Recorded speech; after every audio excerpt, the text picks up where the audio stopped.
I, 19 female, just recently moved out of my parents' house a week ago with my 3-year-old dog. For background, I found my girl when she was a puppy, right before she got washed down a storm drain on a super rainy day. She's a border collie mix. So anyway, with the money that I was saving for a car, I paid for her vet visits, gave her medications, and got her back to health. Then I trained her. Thank goodness for online learning at the time, all the while being told by my parents that if she messed up even once, she was out of the house. Fast forward to the past year, and my parents have now started to pass her off to my little brother because he wants his own dog now, to the point where they tried to change her name. While he wants a dog, my brother's not mature enough for one. A week ago, he got upset because she went to the door and pressed the out button. I taught her how to press a button when she needed to walk, and he started to yell at her for it. I yelled at him and told him to back the heck off. Then my parents yelled at me, saying he was allowed to discipline his dog. I lost it, took her out, and then back into my room when we got home. Without telling them, I started looking at the cheapest places to get into and now live in my own apartment. It's not ideal, but it's cheap and a 30-minute bus ride to college and work. I made the move while they were at work, and now they're blowing up my phone, wanting to know where I live so my brother can get his dog, calling me an idiot for separating boy and dog. Am I the idiot? So you moved out without telling your family, and all they care about is to give your brat brother the dog back? Not the idiot. Obviously, you seem very reasonable, mature, and responsible. Good luck with the dog in your new life. Your family is awful. Why would you even ask that? Do you have receipts for all the vet bills you paid and a copy of the papers at the vet saying how you found the dog? This will be your proof of ownership. Are dogs licensed where you live? If so, and she was not licensed, do it yesterday. Tell your parents it's your dog, and you will not allow her to be mistreated and not to contact you again until they come to their senses. They sound like raving idiots. If they keep harassing you, block them. Make sure your landlord or whoever knows to keep everyone from entering your apartment. You should cover all bases. Yep, this is your dog. You trained her and spent the money on her. Don't respond to your parents or your brother about your dog. It doesn't pertain to them at all. Also, if you don't have her microchipped, definitely do that and put your name and details. If brother wants a dog so badly, there are thousands in shelters that need homes. Though, to be honest, I'm not sure I wish your family on any of them. Also, your brother's a brat, and your parents are enabling said brat. Sorry you have parents like this. How dare they? Go no contact with all of them. He's their golden child, and they want to give him everything. Hun, I'm very proud of you.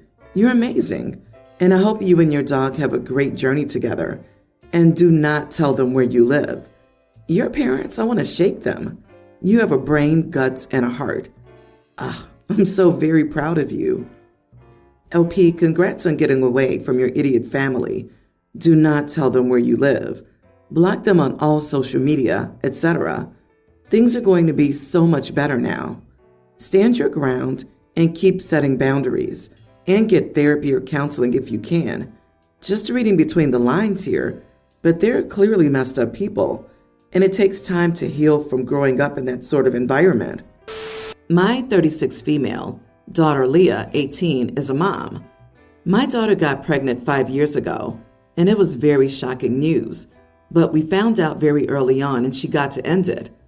A few months later, she got pregnant again, and I couldn't handle the situation very well at the time, but having my sister, her aunt, talk to her about what she was planning to do, she decided to keep the baby, which I'll admit I wasn't very happy to hear, and I told her she'd have to be responsible about the consequences.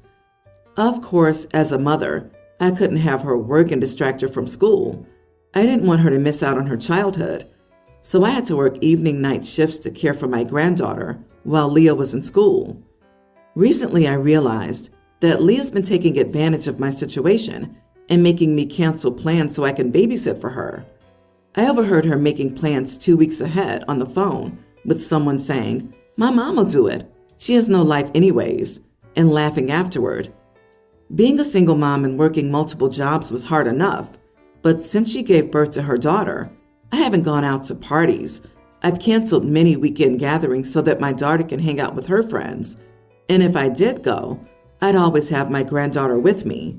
And for her to laugh about my situation like that angered me. That same day, I was asked by this guy I'd been seeing to accompany him.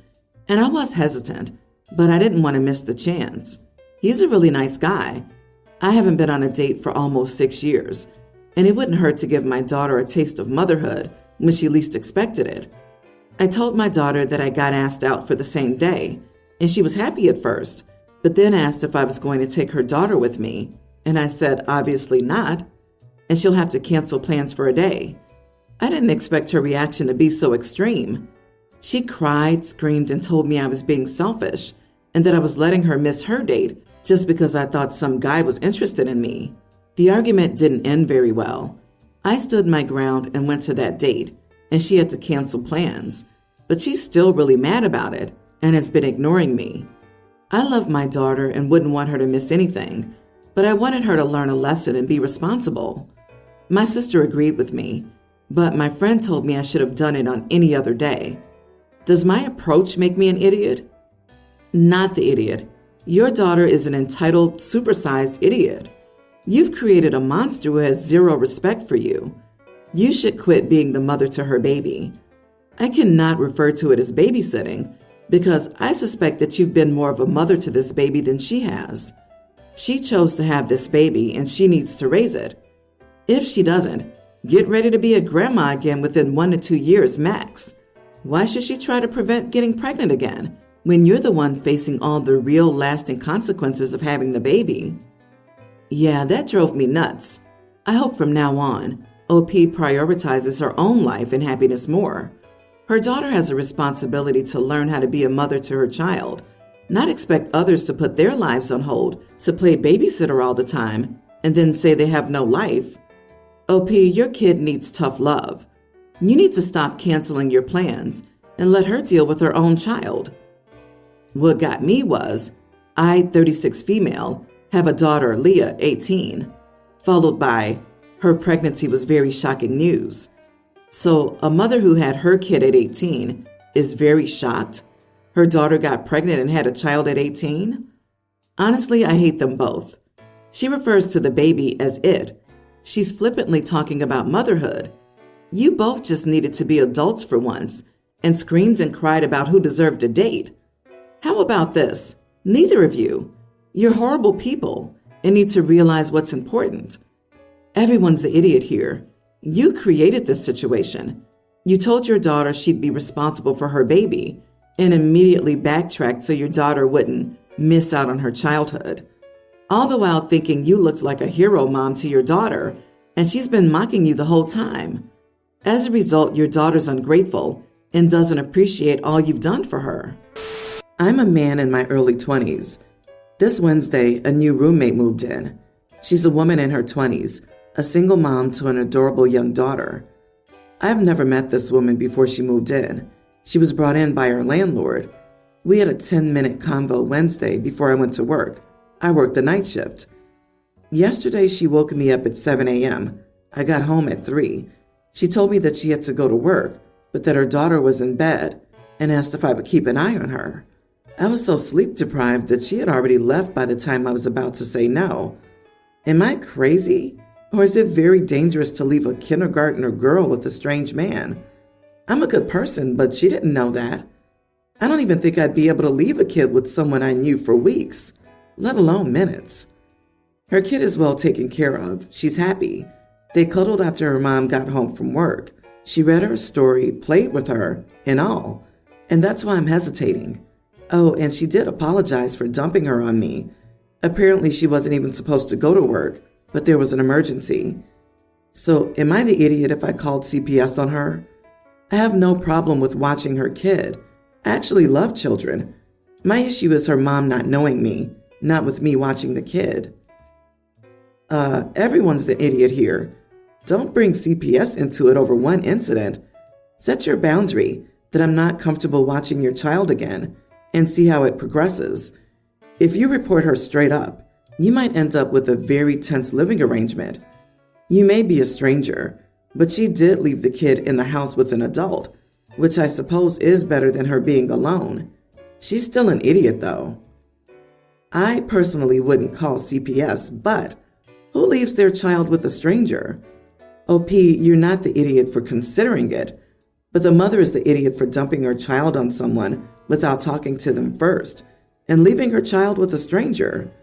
I know a few parents who leave their kids with people they know without asking first, and I find that a problem, but this lady takes it to another level. It's crazy he's more concerned about the child than she is. She doesn't know anything about him. OP, you've barely seen this woman for 10 minutes. She and her kid are strangers. You don't even have her number, I'm guessing. You don't know the kid. The kid doesn't know you. You know nothing about school, allergies, or medical issues. If this happens again, contact the landlord. Tell him the woman and her kid are not a good fit in the house, and have them call the woman and call the cops. You should have a record of this, in case anything happens, to cover your butt. How long did she leave her with you? Do you have any way to contact her? Nope. Honestly, I couldn't even remember her name. That was how brief our convo was. She left her with me until around 6 p.m. This is insane. She was gone for 12 hours and you didn't know her name? Yeah, no, that's abandonment. She's gonna pull this crap with every roommate.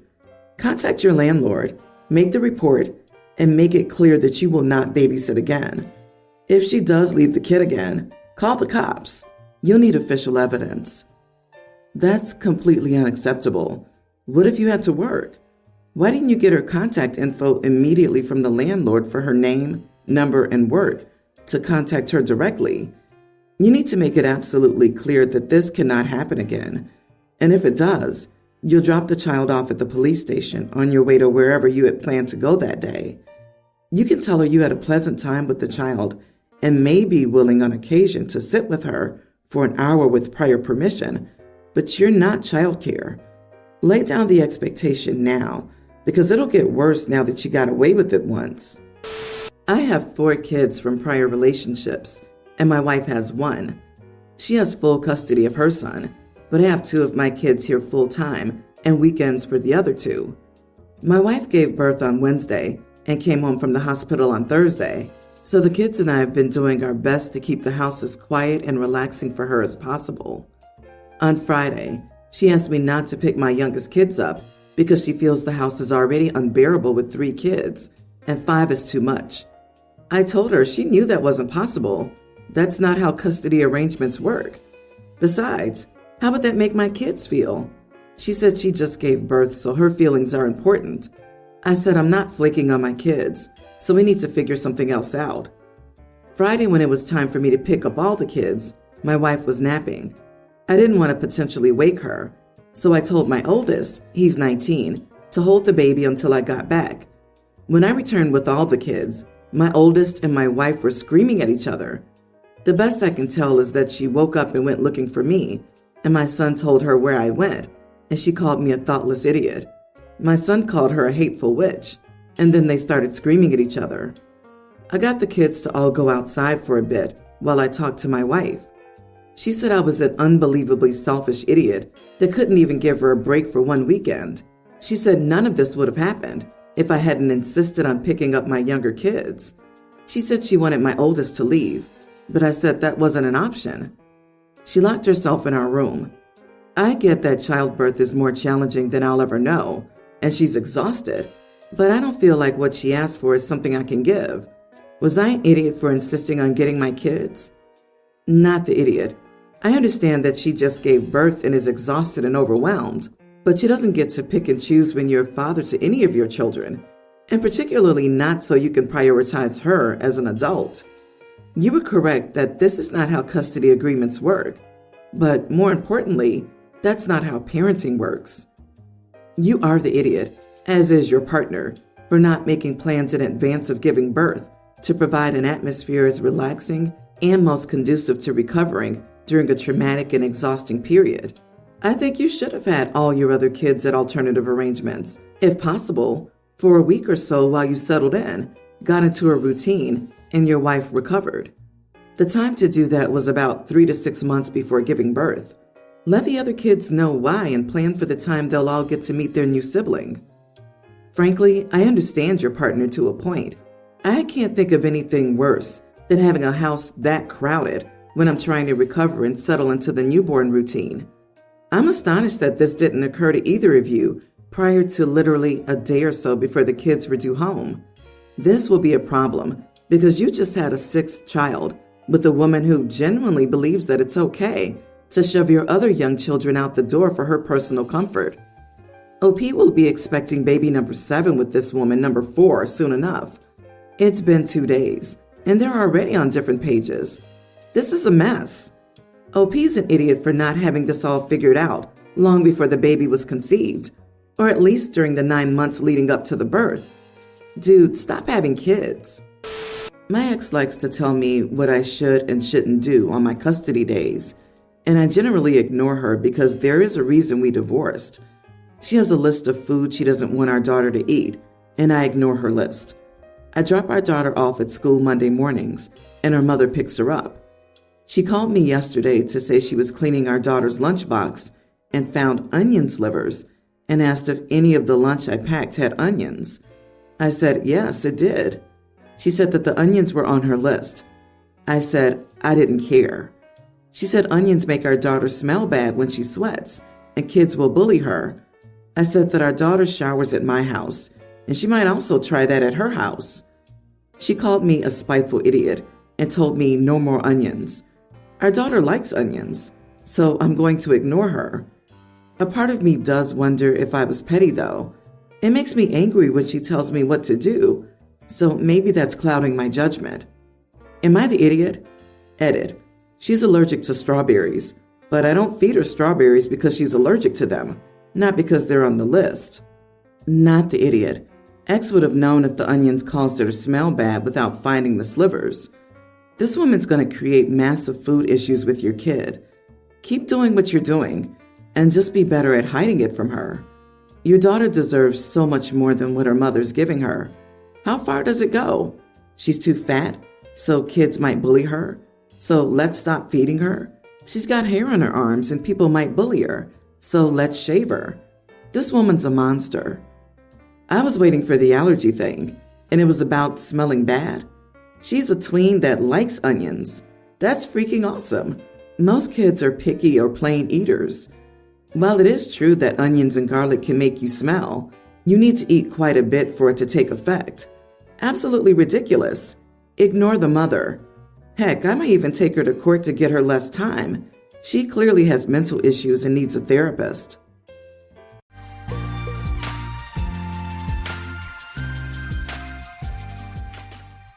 Kevin Riley unlocked the front door, took off his shoes, and walked to the kitchen. He had just driven his wife, Carrie, to the airport for her bi-weekly 3-day business trip. She worked as a secretary for Bradley Knox III, whom Kevin mockingly called Trey. Carrie always reminded him that her boss disliked him. "Kevin, Bradley can't stand you," Carrie would say. Kevin never admitted it, but he enjoyed using the nickname because he didn't like Bradley, finding him insincere. Checking his watch, Kevin saw it was only 7:30 a.m. He had time for another cup of coffee and to check his email before heading to the store. Though not a big fan of computers, he used email to stay in touch with friends from trade school, where he studied diesel mechanics. Now in his 30s, Kevin was one of 3 head mechanics at a heavy equipment firm. Despite his position, he still worked hands-on with his team. Although his job occasionally required overtime and travel, it was less frequent than Carrie's trips. She had been at Crosby and Knox for 6 months, moving up from a real estate clerk to a higher-paying legal secretary after completing advanced training. Kevin and Carrie met in college over 8 years ago and have been married for 6 years. They bought their house after saving up while starting their careers. Kevin had just started at the store, and Carrie was a secretary at a local real estate firm. Their combined efforts allowed them to put a down payment on their home. After his coffee, Kevin went to the spare bedroom to use the computer, hoping it was still on since Carrie had used it earlier. He smiled at the screensaver photo from their vacation in Cancun, showing them tan and happy on a beach. He had wanted a more private photo as the screensaver, but Carrie vetoed the idea. Kevin clicked to remove the screensaver and saw an email from Carrie's work account on the screen. Curious, He noticed the word underwear in the email. Wondering why it was there, he realized their modem had likely malfunctioned again, as it often did, requiring a reset. Kevin jerked his hand away from the modem and froze, reading the email his wife received from her boss. The message was brief but devastating. "Carrie, I hope I catch you before you leave. I really want you to bring that black bra I gave you on our last trip with the teal accents. You didn't get a chance to wear it for me. My first meeting with the governor isn't until 2 p.m., so we might have time for you to wear it. And I took it off for you this morning, Bradley." He reread the email multiple times, but its meaning was clear. Carrie was having an affair with her boss, Trey. Kevin sat stunned, opening and closing his mouth like a goldfish. Finally, he staggered to his feet and pushed his chair hard enough to hit the wall. Kevin remembered seeing the bra in Carrie's drawer when she packed, but now it was gone. Hoping it was a sick joke, he checked all her drawers, but the bra was missing. He recalled Carrie saying she bought it on sale at Victoria's Secret, but she had never worn it for him. Desperate for an explanation, Kevin sat on the edge of the bed, trying to rationalize the email. Carrie had always been loving and their relationship strong, with no signs of infidelity. He couldn't believe she was cheating. Kevin returned to the computer, hoping to find more information. He rebooted the modem and searched her email account. After scanning her inbox, he found a folder labeled Personal, filled with messages from her boss.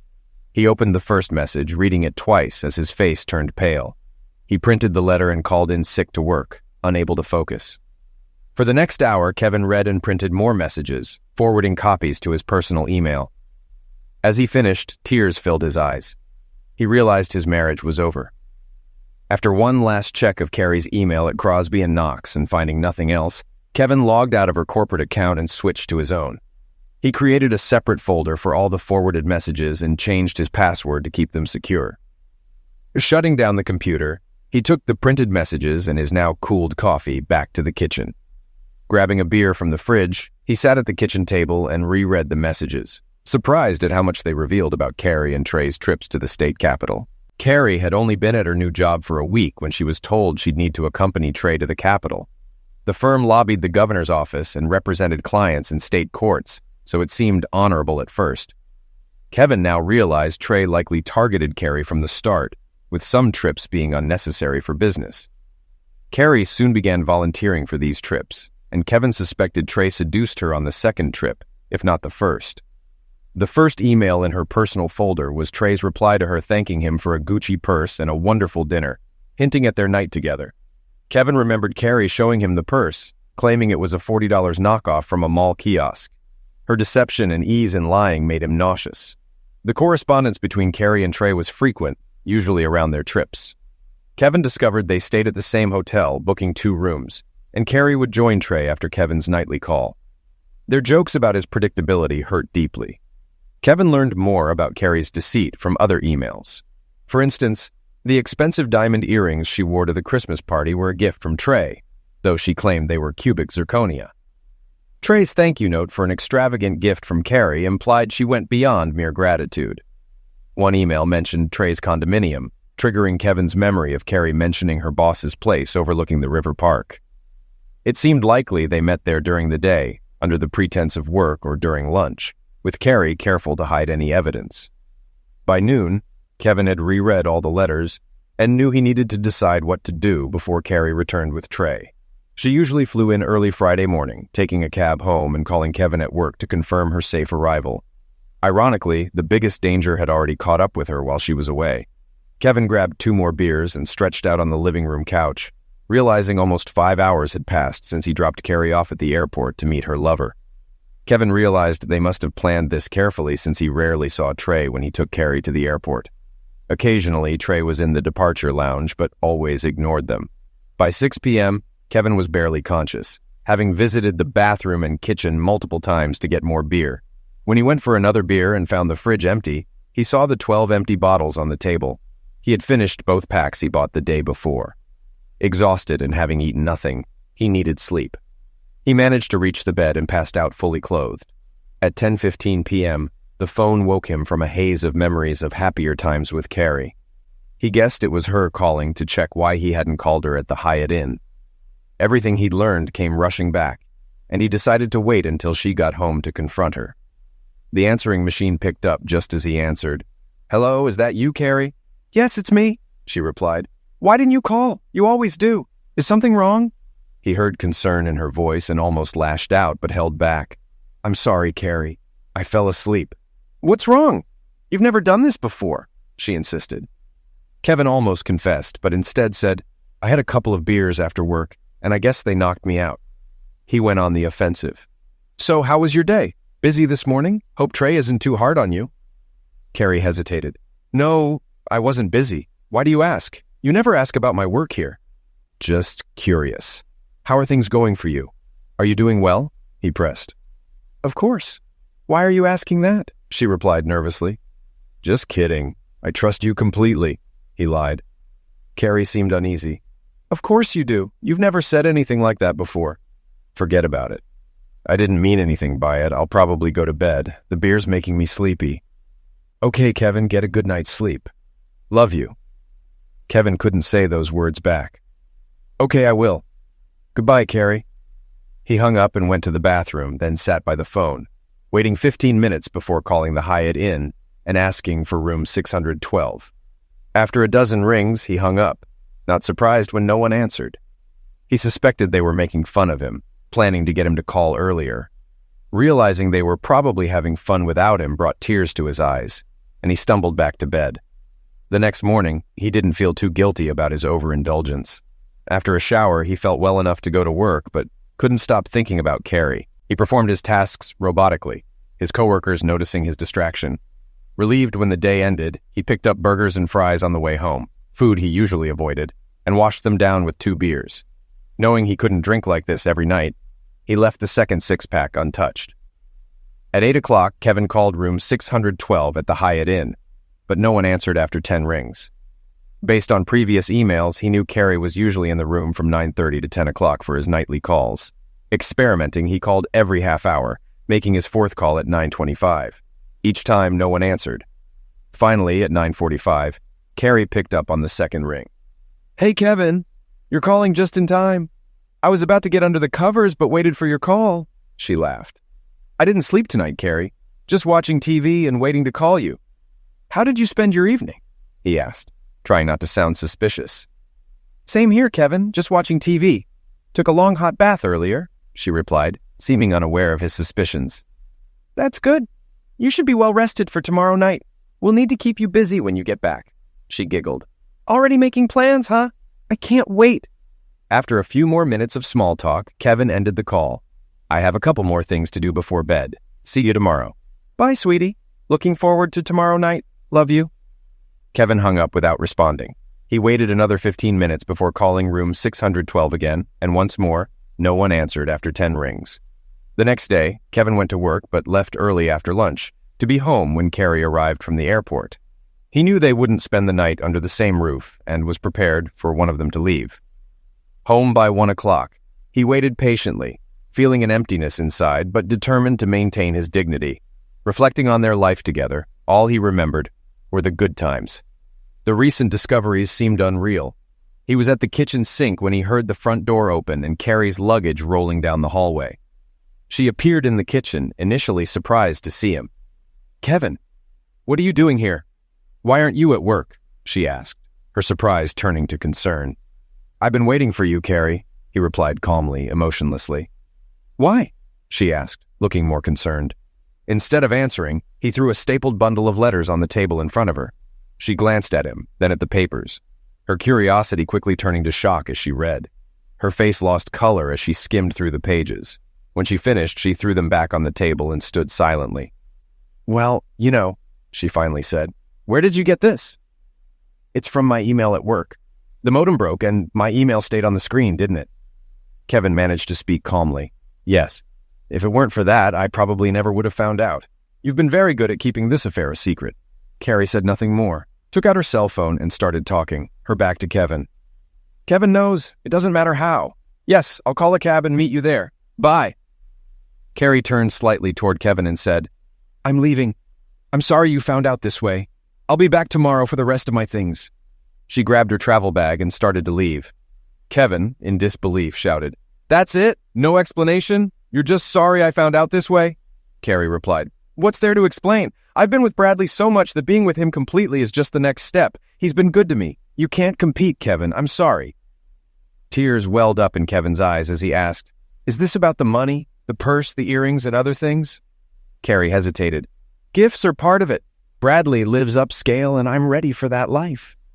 She went to the bedroom, staying there for 5 minutes while Kevin tried to collect himself.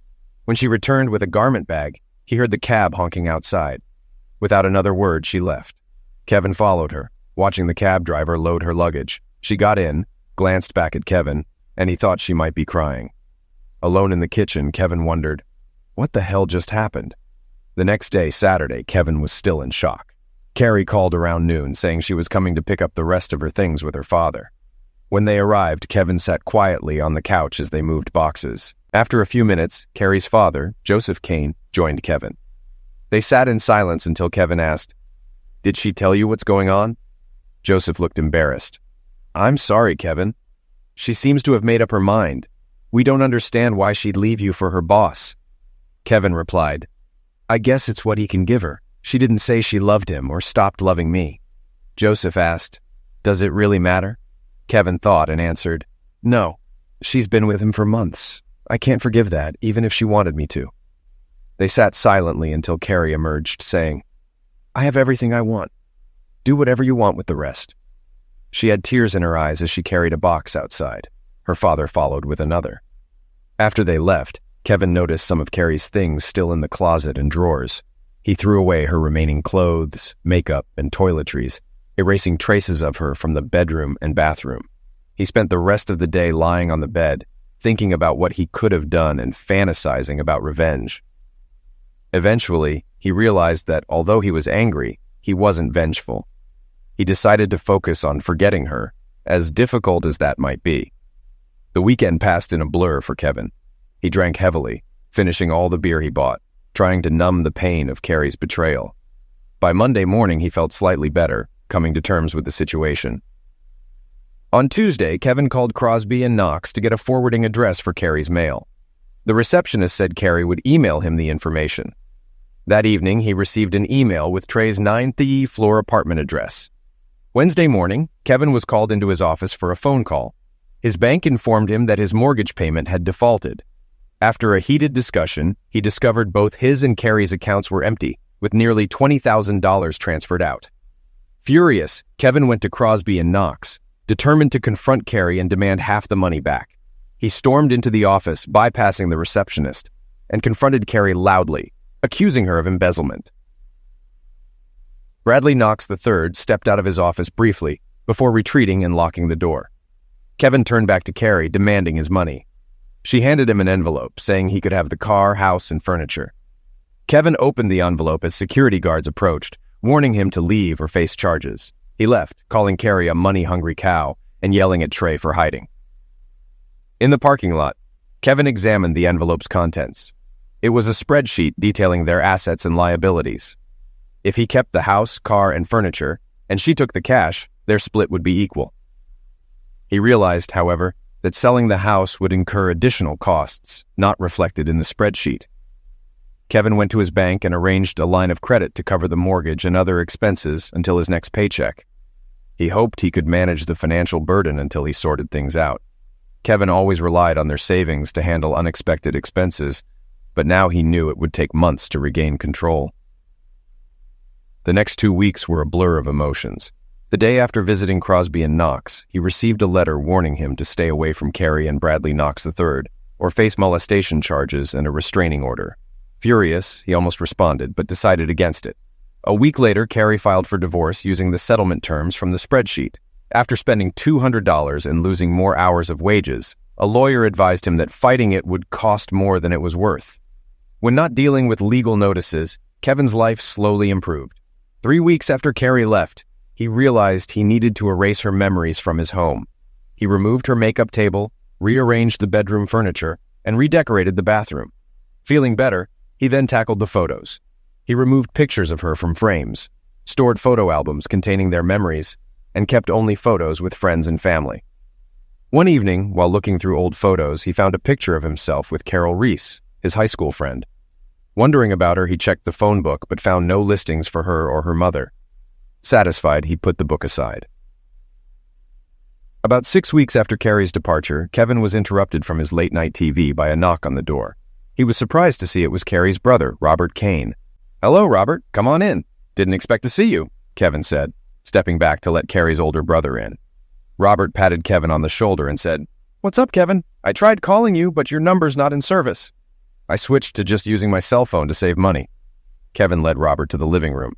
"Want a beer?" "Sure," Robert replied. Kevin returned with 2 open bottles, handing one to Robert. "So what brings you here?" "I wondered if I'd see you again after Carrie left," Kevin said. Robert shifted uncomfortably. "That's why I'm here. Carrie visited my wife 2 days ago. I told her what I thought about her cheating on you. Then she and Susan went to the kitchen to talk. I listened in from the garage." Kevin leaned forward. "What did she say? I'm still trying to understand why she left." "She admitted she dumped you because she thought you wouldn't forgive her. She said while Bradley's gifts and lifestyle were great, you were better in bed. She was planning to break up with him soon if you hadn't caught her." Kevin sighed. "Would've, could've, should've. It doesn't matter now. She knows it's over and regrets it, but she's still pushing for the divorce," Robert said. "I heard her and Trey use the term starter husband. It sounds like she saw you as a step up." Kevin gritted his teeth. "Isn't that wonderful? Don't fight with Susan over this, Robert. I need to talk to her without losing my temper. My wife has a lot to answer for." They talked for another half hour before Robert left, adding a few minor details. Kevin fell asleep later, still thinking about being a starter husband. The next day, Kevin stopped by a grocery store to start eating healthier. At the checkout, the cashier recognized him. "Aren't you Kevin Riley?" she asked. "Hi, Wendy. I didn't know you worked here." "It's been a while," Kevin replied. After paying, he asked, "You were friends with Carol Reese. Do you know what happened to her or her mother?" Wendy thought for a moment. "I heard she got married years ago. Her mother still lives in the same house, but remarried. Her last name is now Smith or something similar." "Thanks, Wendy," Kevin said, feeling a bit more at ease. Agreeing to meet for coffee sometime, Kevin and his old friend said their goodbyes. Returning home in a better mood, Kevin cooked a healthy dinner and went for a jog. Determined to make this his new routine, he embraced proper nutrition and regular exercise. After his jog, Kevin looked up Carol's mother's phone number and found it under Smithers. He called Mary Ann Smithers, who gave him Carol's number and mentioned that Carol was now a widow. Kevin noted Carol's address was in a low-income neighborhood and decided to call her soon.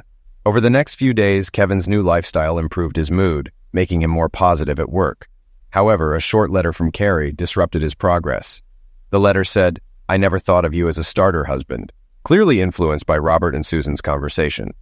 Kevin replied, "Actions speak louder than words," but received no response. 3 months after Carrie left, Kevin received the final divorce papers. Surprised at how quickly Trey expedited the process, he celebrated with a single beer. He sent Carrie a final email. "You got what you wanted," and never heard back. Later that evening, Kevin decided to call Carol Jansen. When she answered, she was glad to hear from him. They spent an hour catching up. Carol shared that her husband, Frank Jansen, was liquidated in Iraq, leaving her a widow with a 4-year-old daughter, Chrissy. She lived on a survivor's pension but planned to return to work as a therapist once Chrissy started school. Kevin shared details about his divorce. As their conversation ended, he asked Carol if she'd like to get together for dinner or drinks. Carol hesitated, explaining she wasn't ready to date and was focused on her daughter. Kevin, disappointed, wished her well and hung up. Feeling rejected and dealing with the finality of his divorce, Kevin grabbed another beer and went to bed, reflecting on an emotionally difficult day. The next 2 months flew by. Kevin settled into a routine, avoiding new relationships until thoughts of Carrie faded. He still thought about her often, but it became less painful over time. Kevin had given up his landline and premium cable to save money and now read newspapers left in the lunchroom by coworkers. One morning, during a coffee break, a coworker handed him a newspaper with the headline, "One dead, one in critical condition." The article described a fatal accident involving Bradley Knox III and Carrie Riley. Bradley died, and Carrie was in critical condition, with booze suspected as a factor. After reading the article twice, Kevin tossed it back. "Can't say I'm sorry he's dead. I hope Carrie recovers, but I don't care enough to worry." His coworker commented on how hard Carrie's departure had hit him, to which Kevin responded, "Reading that article proved to me I can move on. I don't feel the need to rush to her bedside." The article marked a turning point for Kevin. He felt a weight lift and realized he could move on. Over the next few days, news confirmed Bradley's DUI and Carrie's critical condition.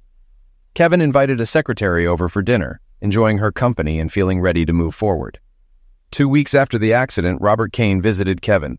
They sat in the kitchen with beers. "What brings you here, Robert?" Kevin asked. "Just in the neighborhood. Sorry about Carrie's accident. How's she doing?" Robert explained Carrie's severe head injury and medication-induced coma. "It's hard on our parents. Thank goodness she wore her seatbelt. Bradley didn't, and he paid for it." Kevin suggested suing Bradley's estate. Robert sighed. "Dad and I talked about it. We'll see after she's off the medications and out of the coma if she comes out at all." Kevin expressed concern. "Tell your parents hello. I've moved on with my life. I even had my first date in years. I'm sorry she was hurt, but I won't let it affect me now." They talked about sports and work, avoiding the topic of Carrie until Robert left. As he was leaving, Robert said, "Susan and I are doing better. She saw the mess Carrie was in and decided she's happy to be with me. Sometimes the grass seems greener, but it's not." "Glad to hear that, Robert. It was probably Carrie who influenced Susan. Carrie forgot her obligations to our marriage. It could have been worse.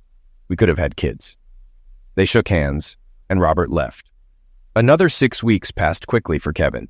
He heard nothing about Carrie and assumed she was recovering. Kevin started dating again, going out about once a week. He spent a few nights with Jean, the receptionist from work, and enjoyed their time together, helping him feel ready to date again. One Thursday evening, Kevin returned from his run and heard the doorbell. He was surprised to see his former father-in-law. "Come in, Joseph. What brings you here?" "I can't stay. I'm on my way to the hospital. We want you to visit Carrie with us tomorrow at 2 p.m. She just arrived this week." Kevin looked puzzled. "Why do you need me to visit her? Our marriage has been over for a long time." "We'd just like you to meet us there. We'll talk then. I'm in a hurry." "See you tomorrow," Joseph said, hurrying back to his car. The next day, Kevin rearranged his schedule, left work early, and headed to the hospital, snacking on fruit as he drove. He arrived at 2:30 p.m. and went to Carrie's room, feeling a bit nervous. He hadn't seen her since his angry visit to her office and hadn't exchanged emails in months. Carrie was asleep, her hair now only 2 inches long from surgery, with a visible scar on her head. She had an IV and heart monitoring equipment connected to her. Kevin decided to wait for her parents, feeling a mix of emotions. After a couple of minutes, Carrie woke up and smiled at him. "Kevin, you're here. Where have you been? I've missed you these past 3 days." Taken aback, Kevin replied, "I've been home and at work." Confused, Carrie asked, "Why weren't you here when I woke up? Why would you go to work or stay home when I was here?" Kevin, feeling frustrated, said, "We're divorced. You left me for your lover. Why should I visit you? I'm only here because your parents asked me to come." Her reaction surprised Kevin as she shrieked and tried to move toward him, becoming extremely agitated. "No, no, no! What are you saying?" she cried, waving her arms and trying to free herself from the equipment. She ripped the IV out of her arm, causing the infusion pump and heart monitor to sound alarms. 2 nurses rushed in. One asked, "What did you do to her?" before restraining Carrie. Kevin replied, "I didn't do anything. I was just standing here." Carrie mumbled incoherently, trying to break free. The second nurse said, "I'll get the restraints and call the doctor for sedation," and left. Kevin walked out, shaking his head. "I think she's crazy." As he reached the elevator, Carrie's parents arrived. Before they could speak, they heard screams from Carrie's room and saw a nurse rushing in with restraints and a syringe. Carrie's mother asked, "You didn't talk to her, did you?" Kevin nodded and she exclaimed, "Good God, no!" rushing past him. Kevin, bewildered by the situation, watched for a moment before pressing the elevator button. As the doors closed, he saw Carrie's father looking for him. Kevin waved a farewell and left. Relieved to start the weekend early, Kevin drove home, reflecting on the strange events. Deciding to forget about it, he concluded that Carrie's psychological issues were best left to her parents and doctors. After showering, Kevin thought about calling Carol Jansen again. If she refused, he would call Jean from the office. Almost hanging up as the phone rang, he was surprised when Carol answered. "Hi, Carol. This is Kevin Riley. I hope I didn't catch you at a bad time." "No, I'm glad you called. I tried to contact you, but your number wasn't working. I wanted to apologize for being harsh last time." "I only use my cell now. No need to apologize. I was calling to see if you'd like to have dinner tonight or tomorrow." Carol hesitated. "I have plans with my mom and stepdad tomorrow, and I couldn't find a babysitter for Chrissy tonight." "Why not bring Chrissy with us? I'd love to meet her." Carol laughed. Have you ever taken a 4-year-old to dinner? It limits restaurant choices. Let's pick a family-friendly place. I'd really like to take you out. Carol finally agreed. There's a restaurant Chrissy likes with a great dessert bar. How about that? Perfect. I'll pick you up at 5. Just tell me where it is. Carol was excited. Are you sure about taking Chrissy? Absolutely. If she's anything like her mother, it'll be a pleasure. Pleased with the plan, Kevin felt optimistic about the evening. They bantered until Carol had to get ready to leave. Kevin was thrilled, happier than he had been in a long time, and hoped their evening would be everything he envisioned. Later, lying in bed, Kevin replayed the details of his date with Carol and Chrissy. He smiled, pleased with how well it went. He looked forward to Sunday morning, having agreed to join them for church, not for the sermon, but to spend more time with Carol and Chrissy. He remembered picking Carol up and being struck by her beauty. Her short, dark hair suited her, and she seemed taller and more confident. Chrissy, a miniature version of Carol, had dark hair and eyes. Kevin was initially worried about how Chrissy would react to him, but those fears vanished when she held his hand as they walked to the restaurant. Dinner went well, with plenty of conversation. Chrissy often interrupted, asking about words she didn't understand, which Kevin found amusing. After dinner, he and Chrissy prepared desserts together, solidifying their bond. After a pleasant evening, Kevin walked Carol and Chrissy to their apartment. Chrissy's need for her mother's attention prevented any goodnight kiss, but Kevin was content. On Sunday, after church and brunch at IHOP, Carol dropped Kevin off at his house. Chrissy reminded him of their zoo plans, and Kevin reassured her, promising not to forget. As he exited the car, he noticed his former in-laws at his door. Carrie's mother, Nancy, looked upset. "We need to talk to you. It's very important." Kevin invited them in for coffee. Once seated, Nancy explained, "Carrie is in a terrible state. Since your visit, she's been hysterical whenever the sedation wears off." Kevin asked, "What does this have to do with me?" Nancy replied, "We wanted you to meet with her neurologist first. He could explain her condition to you." Kevin apologized. "I'm sorry, I didn't know. But what difference does it make? I hardly said anything to her." Nancy whimpered, and her husband took her hand before she continued. "The problem is, you told her about her affair and the divorce. We wanted to avoid that until she got stronger." Kevin, puzzled, asked, "Why wouldn't I mention her affair and divorce? She can't think I'd forget. Trey's pass away doesn't mean I'll take her back." Joseph explained, "Carrie had a severe head injury, damaging part of her temporal lobe, causing retrograde amnesia." "Amnesia? But she recognized me and you both," Kevin said. "She hasn't lost all her memory. She's missing the last year and a half and some earlier periods. She thinks you two recently returned from Cancun. The doctors believe she might recall more over time, but it's uncertain." "So she doesn't remember the divorce or the affair? Lying to her isn't an option, and she won't get a free pass just because Trey is gone," Kevin responded. Joseph continued, "We don't need to lie. Telling her falsehoods could create false memories. We need to give her small pieces of truth to help her fill in the gaps." "So, I shouldn't have told her about the affair and divorce?" Kevin asked. "Not exactly. The doctor advised giving her bits of information gradually. You overloaded her, which might have triggered some memories, but we don't know how much." Nancy, regaining composure, said, "She's not strong yet. Your news upset her. They're starting her on new medication, and we hope to discuss everything soon." Kevin felt ashamed. "I'm sorry if I made things worse. I didn't know her condition." "It's okay, Kevin. We hope you can help her by triggering her memories. We'd like your photo albums. The doctors say pictures might help." Kevin stood and looked out the window. "I can't help with the albums. They're gone. I threw them out months ago." Nancy, puzzled, asked, "What do you mean?" "I mean they're gone. I deleted the pictures I wanted and threw out the rest. I offered them to Carrie, but she wasn't interested." Joseph and Nancy were shocked. Kevin added, "I have some other things that might help. Give me 15 minutes. Kevin returned with a stack of papers and a CD. "Here are the letters I used to discover the affair. Maybe they'll help Carrie remember." He placed the stack in front of Nancy, who reached out to read them. Kevin quickly took them back. "There are explicit passages. Consider yourself warned if you decide to read them." He added copies of all the legal letters, including the warning letter after his visit to Crosby and Knox. The last item was a CD labeled Cancun. Handing it to them, he said, "These pictures are all I have left of our time together. They include photos from a nudist beach. Carrie should probably look at them alone." Carrie's mother folded the papers and CD. Kevin hoped it would help Carrie.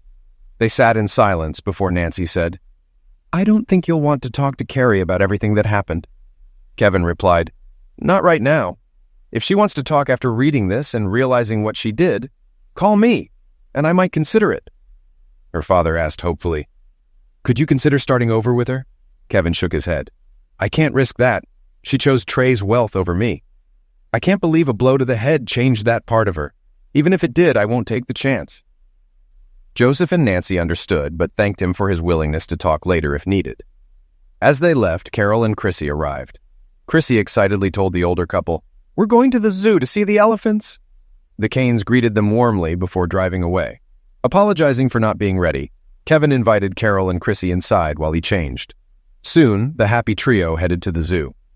Another month passed, and Kevin was happier than ever. He saw Carol and Chrissy weekly, though they couldn't turn their relationship into a lovemaking one due to Chrissy's presence. Carol suggested getting a babysitter for their next date, and Kevin eagerly agreed. On their date night, they watched a movie and danced at a bar, with Carol's mom babysitting Chrissy. Returning to Kevin's house, they enjoyed wine and danced to his CDs. After a few sweet kisses, Kevin picked up his cell phone. "What are you doing?" Carol asked, smiling. "I'm starting to like this already." Kevin pressed a finger to her lips. "Give me a minute. I want to talk to your babysitter." Carol, shocked, tried to grab the phone. "Don't bother my mother. Why are you calling her?" She stopped struggling when she heard Kevin say, "Everything is fine, Mrs. Smithers. I was hoping Carol could stay a little later." "Good. That sounds wonderful." Kevin paused, then said, "I like the way you think, Marianne. I'll handle the sheets. Goodbye." Ending the call, Kevin laughed. Carol, confused, asked, "What was that, Kevin?" Kevin laughed and said, "I'll tell you what we talked about. I think I'm going to really like your mom. She and I have always gotten along great." Carol, still confused, asked, "What did she say?" Kevin explained, "Your stepfather Gary joined her at your apartment. Chrissy is fine and sleeping, and your mom and Gary are doing the same thing there that we were doing here. He had a doctor's appointment today and brought some blue pills. Your mom insists you stay here tonight because they're using your bed and don't have pajamas." Carol, shocked, said, "My mom would never say that. What are you trying to pull?" Kevin laughed. "They were enjoying your wine, and Gary got your mom tipsy. She thinks we're good together and wants you to stay with me. She even said to make sure the sheets are changed in the morning." Carol, blushing, said, "I find it hard to believe my mom said that." Kevin kissed her and said, "Don't forget to change the linens in the morning. Your mom wants us to meet them for brunch at 11 a.m. at IHOP with Chrissy." At 2 p.m., Kevin lay on the couch, reminiscing about the wonderful evening with Carol. When they arrived at IHOP, Marianne, Gary, and Chrissy were already there. Both adults smiled, and Chrissy laughed and waved. Kevin joked, "Sorry we're late, I had to do some laundry," making Carol blush. During the meal, they joked about blue pills, sheets, and wine, confusing Chrissy. Later, in the parking lot, Kevin kissed Carol and Chrissy and hugged Marianne. He whispered, "Thank you for your suggestions. It was the push we needed." Marianne whispered back, "You two are good together. Gary and I took the opportunity to test his prescription." She laughed and walked to the car with Gary. Kevin waved as they drove away, smiling when his phone rang. Thinking it was Carol, he answered, "Hi, Kevin." Recognizing Joseph Kane's voice, Kevin replied, "Yes, it's me. What can I do for you, Joseph?" Joseph said, "Carrie wants to talk to you. She's staying with us and asked if you could come over for coffee. She's afraid you'd hang up if she called." Surprised, Kevin hesitated. "I guess I could. I have no plans today. Should I come over now?" "We'd appreciate it." "Okay, I'll be right over." As he left, Kevin wondered what Carrie wanted to tell him. As Kevin walked into his former mother-in-law's house, he recalled all the pleasant times he'd had there. But this visit felt different. Carrie wasn't home yet, so Joseph and Nancy asked him to join them in the kitchen. After pouring coffee, Joseph said, "Nancy and I will let you and Carrie talk alone. We'll be in the living room." They left just as Carrie walked in and sat across from Kevin. Kevin was surprised by how good she looked. Her hair had grown back and was styled, but she seemed thinner and had dark circles under her eyes. She looked nervous, twisting a handkerchief in her hands. Kevin broke the ice. "You seem to be recovering well, Carrie." "Thanks, Kevin. I appreciate you coming on such short notice. I hope it wasn't inconvenient." "It's not a problem, Carrie. How's your memory?" Are you starting to remember things? She shook her head. I only remember a few things from the last year and a half. At Crosby and Knox, the receptionist helped me recall some details, but it's been frustrating. Kevin asked, Are there things you want me to help you remember? Carrie smiled. I have a few questions. Susan helped me understand some of what I did. She kept dabbing her eyes. Kevin said, Ask me anything, I'll be honest. I'm truly sorry for how I treated you. If I hadn't seen the letters and talked to others, I wouldn't believe I did those things. Kevin remained silent, unable to say it's okay after all he endured. Carrie continued, I have vague memories of Bradley and none of our times together. I don't know what I saw in him. I visited his apartment, and if my clothes and belongings weren't there, I wouldn't believe I lived with him. After a pause, she asked, How did you find out about my affair? I know it involved email, but I don't know how. Kevin explained how he discovered the first message, which led to others. She pulled out the stack of letters he had given her parents. He described how the mention of lingerie caught his attention, and the lies about the purse and earrings. Carrie looked horrified as he recounted her deceit. When he finished, they waited in silence while she wiped her eyes. When she finally composed herself, she said, Forgive me for lying. I know it seems easy for me to say, but I truly mean it. A few minutes later, she asked, Can you tell me about the letter where Bradley and I joked about my chauffeur? Kevin sighed. I wish you hadn't asked. You were joking about me. Every trip to the state capitol, I drove you to the airport and carried your luggage, including the expensive lingerie for him. You both thought it was funny. You even joked about getting me to call your hotel room early in the evening. He described how he always called around 9:45, proving she wasn't in the room before or after his calls. He was visibly upset, and Carrie started crying again. After a couple of minutes, she said, I'm so sorry, Kevin. I can't understand how I could have done that. Kevin took a long sip of coffee. It's all in the past now, Carrie. I still get upset, but I've had time to get over most of it.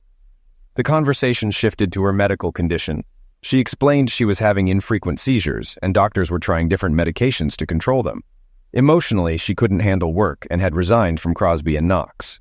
Her parents were consulting an attorney to sue the insurance company and Bradley's estate for her injuries. After about 15 minutes of small talk, Kevin said it was time for him to leave. Carrie quickly asked, Do you think we could go on a date? I know you'll probably never forgive the new Carrie who betrayed you, but I'm the old Carrie again. I don't remember cheating on you. Maybe if we went out to dinner or another date, you could fall in love with the old Carrie again someday. She spoke quickly, hoping to get it all out before he could interrupt. Kevin considered his response carefully. I'm sorry, Carrie.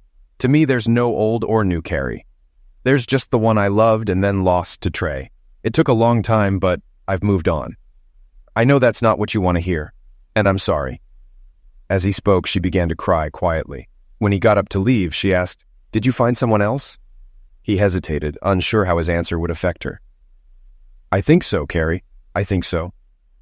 Is it the dark-haired woman with the little girl? Kevin was surprised. Yes, that's her. How did you know?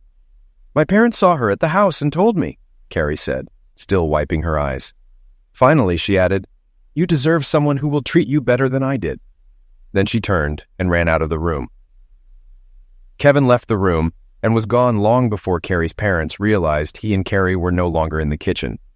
A month later, on a sunny Saturday afternoon in April, Gary and Kevin used a rented truck to move Carol and Chrissy from their apartment to Kevin's house.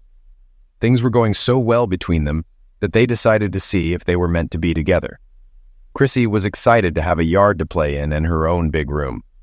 Kevin's computer had been moved to a corner of the living room, and the room it was in was now freshly painted and decorated for a little girl. There was a large box in the garage with a child's play set and swing set waiting to be assembled. The three of them began to attend church regularly every Sunday, and soon Kevin noticed that Carrie's parents didn't attend the same church very often.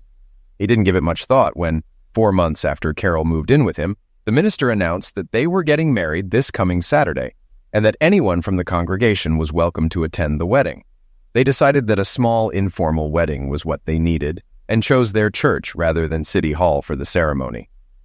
Chrissy was thrilled to be her mother's only flower girl, and that she would soon have a new father. Kevin was quick to let her know. Frank Jansen will always be your father, but I'll be happy to be your father too.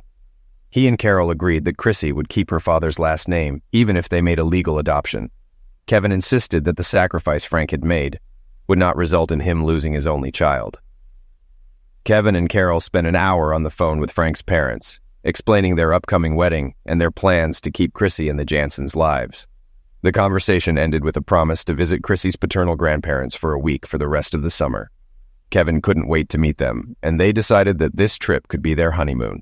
Their simple wedding ceremony went off without a hitch, and friends and family gathered at the church. It was obvious to some that Carol was pregnant, and Chrissy made sure that everyone in the church knew that she was having twin brothers. It was hard to tell what Chrissy was more excited about, the impending arrival of two brothers, or the fact that Kevin was now her father. A week later, when Kevin was changing the exhaust system before a trip to visit the Jansons, he ran into his former brother-in-law, Robert Kane. He was surprised to learn that Robert and Susan had accompanied Carrie to the wedding the previous week. They had only stayed until the end of the service, as Carrie had found it much more difficult to be there than she had expected. Kevin, for his part, had a hard time understanding why Carrie would come to his wedding. Why did she want to be there? I know how upset she was when I told her about my affair with Carol. Seeing us get married must have kept her busy, he said. Now she's trying to get over you as you are over her, Robert replied. She thought that watching you get married would make it easier for her to move on with her life. It bothered her a lot, but she said she was glad she went. The men continued to chat until Robert said, I almost forgot to tell you, Carrie's claim against Bradley Knox's insurance company has been settled. Since it looks like she won't be able to work again, she managed to get almost $2 million. Part of the deal was getting his apartment, so that's where she lives now. We couldn't figure out why she wanted to do this, but she said she hopes living there will help her regain lost memories. Personally, I don't think that's likely. The doctors believe she has recovered everything possible. I'm afraid constant reminders of that idiot won't be good for her mental state considering he's dead. You're remarried, and she only remembers the good times with you. I think it's a mistake. 2 years flew by for Kevin and Carol. Their two sons, Frank and Kevin Jr., were joined by a younger sister, Chrissy. They named their daughter Marianne in honor of her grandmother. Their house was beginning to feel cramped for their growing family, and they were already debating whether to add an addition or buy a larger one. They hadn't made a decision yet, figuring they had another year before they would be forced to make a choice. It was a quiet Friday evening when the phone rang, and Carol picked it up. After a moment, she called Kevin to the phone. When he picked up, he was surprised to hear that Joseph Kane was calling. I had to call you, Kevin, so you wouldn't find out about this tomorrow from the paper. Carrie is dead. Robert found her when he went to see her today. Apparently she died sometime yesterday. The news took Kevin by surprise, and he lost control of himself for a moment. His reaction was enough for Carol to realize something was wrong, and she stepped forward and took his hand in hers. Her reassuring touch and concerned look brought him back to the present. He was happily at home with Carol and their children. His brief reaction was caused by a flash of long-forgotten memories of Carrie, memories he knew could never be completely erased. He smiled encouragingly at Carol, then said, I'm sorry to hear that, Joseph. I would like to extend my sincere condolences to you, Nancy and Robert. Do you have any idea what happened to her? Joseph hesitated before answering. I'm afraid she liquidated herself. She left a note for my mother and me, but it's mostly personal things meant just for us. She wanted us to tell you that she never stopped loving you. Apparently she tried, but was never able to get rid of the memories of you. She also wanted you to know that it wasn't just you. She had ongoing health problems, both physical and mental, and they played a part in it too. I didn't know she had so many problems. I haven't spoken to her since the day I came to your house to see her. I'm very sorry to hear that something like this happened. If there is anything I can do to help you or Nancy, please let me know. They exchanged a few more familiar phrases, and then the conversation ended. A few days later, Kevin and Carol attended a memorial service for Carrie, where they were able to express their personal condolences to her family. From Crosby and Knox, only her friend Anne, the receptionist, attended. A few months later, Kevin learned that he was the heir to $500,000 from Carrie's inheritance. Most of her estate had gone to her parents and brother. Kevin and Carol had long debated whether to keep the inheritance for themselves. Kevin worried that it would bring back constant memories of Carrie and their lives. In the end, they kept it and set up 4 trust funds for their children's education. The balance was used to buy a new, larger home. They found that they often remembered Carrie and her generosity, but it didn't give them any trouble.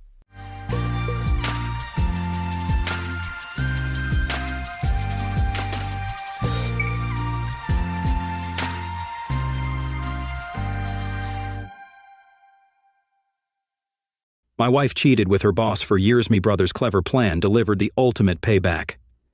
During our final university year, while hanging out with friends, I encountered Sarah celebrating her 21st birthday at a local Nashville club.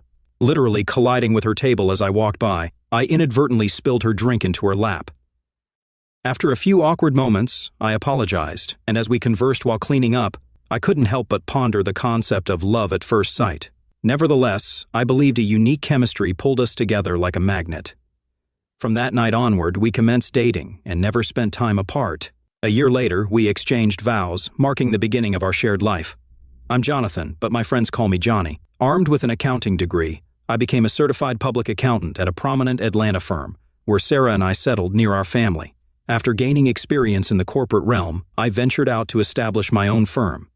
Sarah, holding a business administration degree, supported me during the initial 2 years until the joyous news of our daughter Angel's impending arrival. Our relationship mirrored a fairy tale with an enduring love that persisted as we welcomed Angel into our lives. Over the subsequent decade, we embraced the routine of a typical family life. Me focus on business growth, while Sarah managed household affairs and raised our daughter. Our bed life was a source of contentment, with a frequency of at least 3 times a week. Describing our connection as pure love, our feelings were deep and sensual, avoiding experimentation or intense encounters out of mutual respect. We found joy in our shared experiences. Sarah found pleasure in lingual stimulation, a preference I gladly fulfilled, though she reserved lingual pleasure for special occasions, happening less than times during our marriage. Content with our life, I refrained from pressuring her, cherishing the harmony in our relationship. Sarah's constant attentiveness, evident from the day we exchanged vows, manifested in kisses, hugs, and shared moments whenever we were together. The incredible closeness in our marriage filled every second with love. Despite friends' initial skepticism claiming our affection wouldn't endure, they eventually recognized the uniqueness of our bond. After a decade, when Angel turned, Sarah expressed her desire to return to work. With Angel's established routine and daily return from school at p.m., Sarah conveyed her reluctance to stay at home daily, expressing a yearning to rejoin the workforce. After extensive discussions, we reached an agreement and formulated a plan to ensure Angel received the attention a 10-year-old girl needed. Sarah secured a position as a personal assistant to William, a lawyer years her senior. The job's favorable hours allowed Sarah to be home by every day, maintaining her presence for Angel. Our family grew stronger over time, residing in a comfortable apartment within an upscale complex with country club membership. Our financial stability allowed us to save for Angel's college and our retirement. We lived a blessed life, free from health, financial, and happiness concerns. As expected, our bed life underwent changes after a decade of marriage, slowing down from 3 to 4 times a week to only twice, typically on Friday and Saturday nights. While we became somewhat predictable, our love endured, and we continued to revel in our closeness. Sarah's unwavering attentiveness and displays of love persisted throughout the years, making our shared closeness more fulfilling than our physical expressions of love. Receiving spontaneous kisses and hugs, along with acknowledgement for her love, overwhelmed me. It constituted the most significant aspect of our marriage. I reciprocated the affection, but Sarah consistently ensured I understood the depth of her love. Angel joined the math club, staying after hours and returning home around 5 p.m. Simultaneously, Sarah began working late 2 nights a week, coinciding with Angel's schedule. We avoided leaving her alone at that age, ensuring our schedules matched. William, Sarah's boss, earned a promotion to senior partner in his father-in-law's firm. Consequently, Sarah worked a few extra hours on Tuesday and Thursday nights, returning home by 7 p.m. On these nights, I ensured dinner was ready for her after her long workday. Other than those 2 nights, everything in our marriage remained unchanged. My business was thriving, generating a good income as the company expanded to employees. We became a well-known and respected accounting firm, becoming a target for acquisition or merger with larger firms in the area. Angel began contemplating college and her future. Sarah still worked for William and remained as attractive as when we first met. The years treated Sarah well, maintaining her slim figure, complemented by long, appealing legs and a shapely bum. Despite her attractiveness, she maintained a professional and conservative demeanor. Our lifestyle, deemed by some as boring, involved spending most of our time together at home, attending movies or family events with our daughter. We were always together as a family, never going out alone or without each other as a couple. I received a call from William, her boss, informing me that Sarah would be honored with an award at a banquet the next month, and both Angel and I were invited. I proudly accepted the invitation, revealing to Angel that her mother would receive an award for professional excellence. Since it was a surprise, they wanted us there, and usually these meetings were for staff only. We were asked to keep it a secret until the award ceremony. In the last 5 years since Sarah started working for William, she consistently delivered excellent work, contributing to her increased happiness at home and boosted self-esteem. I knew she worked hard and was well liked in her company, and now, hearing about their desire to show appreciation made Angel and me proud. Sarah informed us about an upcoming business meeting at the Ritz-Carlton downtown, where she had to work late and give a presentation to the entire company. She looked forward to it, having spent many hours preparing in the weeks leading up to the event. At the time, she was unaware of our invitation or her award, and Angel and I kept it a secret. We could hardly wait for the event and Sarah's award. I took Angel shopping for a new dress, and I bought a new suit to ensure she would be proud of her family at the award ceremony. Sarah wore a knee-length dress with a back cutout, balancing professionalism with showcasing her beautiful curves. At 37, she remained attractive and desirable. Before the limo picked her up to make arrangements for the meeting, Angel and I hugged her, wishing her luck for her evening presentation. With 2 hours to get ready after she left, we both dressed on time and left to be at the event about 30 minutes before Sarah's presentation. One of the hosts greeted us, seating us at a central table with a clear view of the stage. Angel and I received special treatment, with everyone expressing their love for Sarah and delight in meeting us. We felt so welcome and happy to be there for our wife and mother. The lights in the audience dimmed as the introductions began on stage. Spotlights flickered as the first speaker introduced the firm's founder, the CEO, and then William, the senior partner. William provided a concise overview of the company's successful year and then introduced Sarah, who was tasked with sharing some of the past year's achievements. Sarah graced the stage, radiating beauty as always, and I observed Angel's pride in seeing her mother commence the presentation with a professional and practiced voice. Sarah delved into the company's excellent year, its accomplishments, and future projects, speaking for approximately minutes before returning the stage to William. Before her departure, William embraced her, delivering a few words to the audience. He highlighted the close collaboration with Sarah over the past 5 years, emphasizing her integral role in the organization. He expressed conviction that some of the successes outlined wouldn't have been possible without her. William then honored Sarah with the Chairman's Club Award, the company's highest honor, reserved for employees going above and beyond the call of duty and recognized for their commitment. Sarah received a sizable plaque and an envelope containing an award. With tears in her eyes, she accepted the check, embraced William, expressed gratitude to the audience, and turned to Angel and me. Our eyes welled with tears as we shared the pride in her mother's achievements, and those at our table offered hugs, creating one of our most joyful evenings, overflowing with pride and unable to suppress our smiles. We headed for a drink as the lights came on. Taking my daughter's glass, I assured her I'd be right back.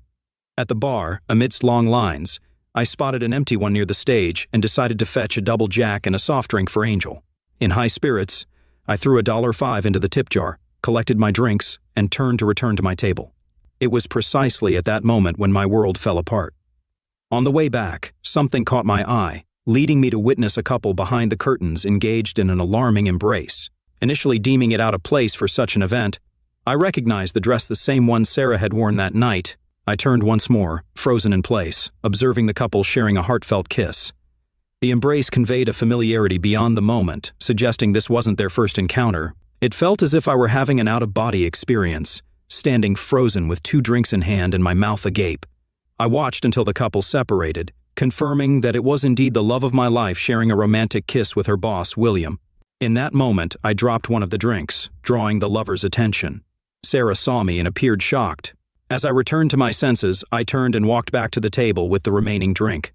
Sarah caught up, explaining the situation, and in a daze, I nodded and sat quietly with a sorrowful expression for the remainder of the evening. It was evident that I was distressed and no longer able to share in the joy around us.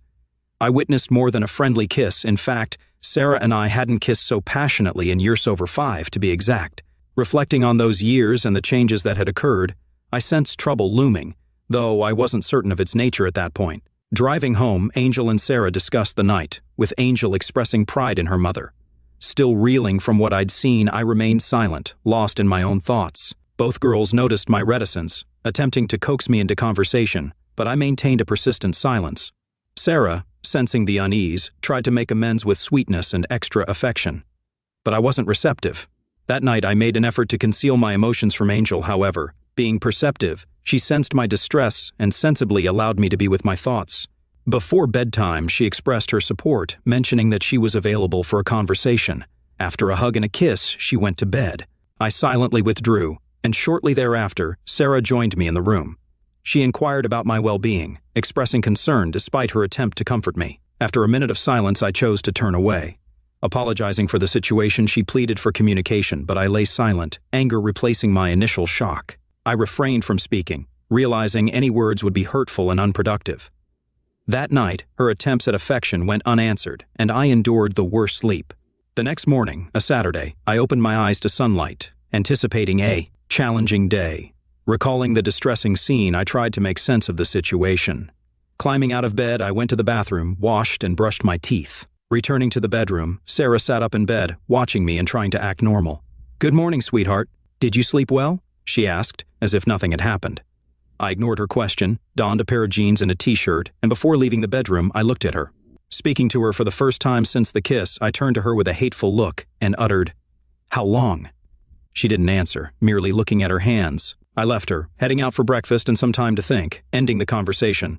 Feeling a little distraught, I anticipated changes and dreaded hearing what she was going to tell me about her affair. She knows she has to tell me the truth because she knows if she lies, I'll know. Sarah and I have been very close, and she has never given me any reason to believe that she wants another man. I haven't noticed any change in her closeness, and she still hugs and kisses me all the time. How can she act like that when she's having an affair? I mean, if she's with him, how can she show me all this love? Can the woman I love really have an affair with William?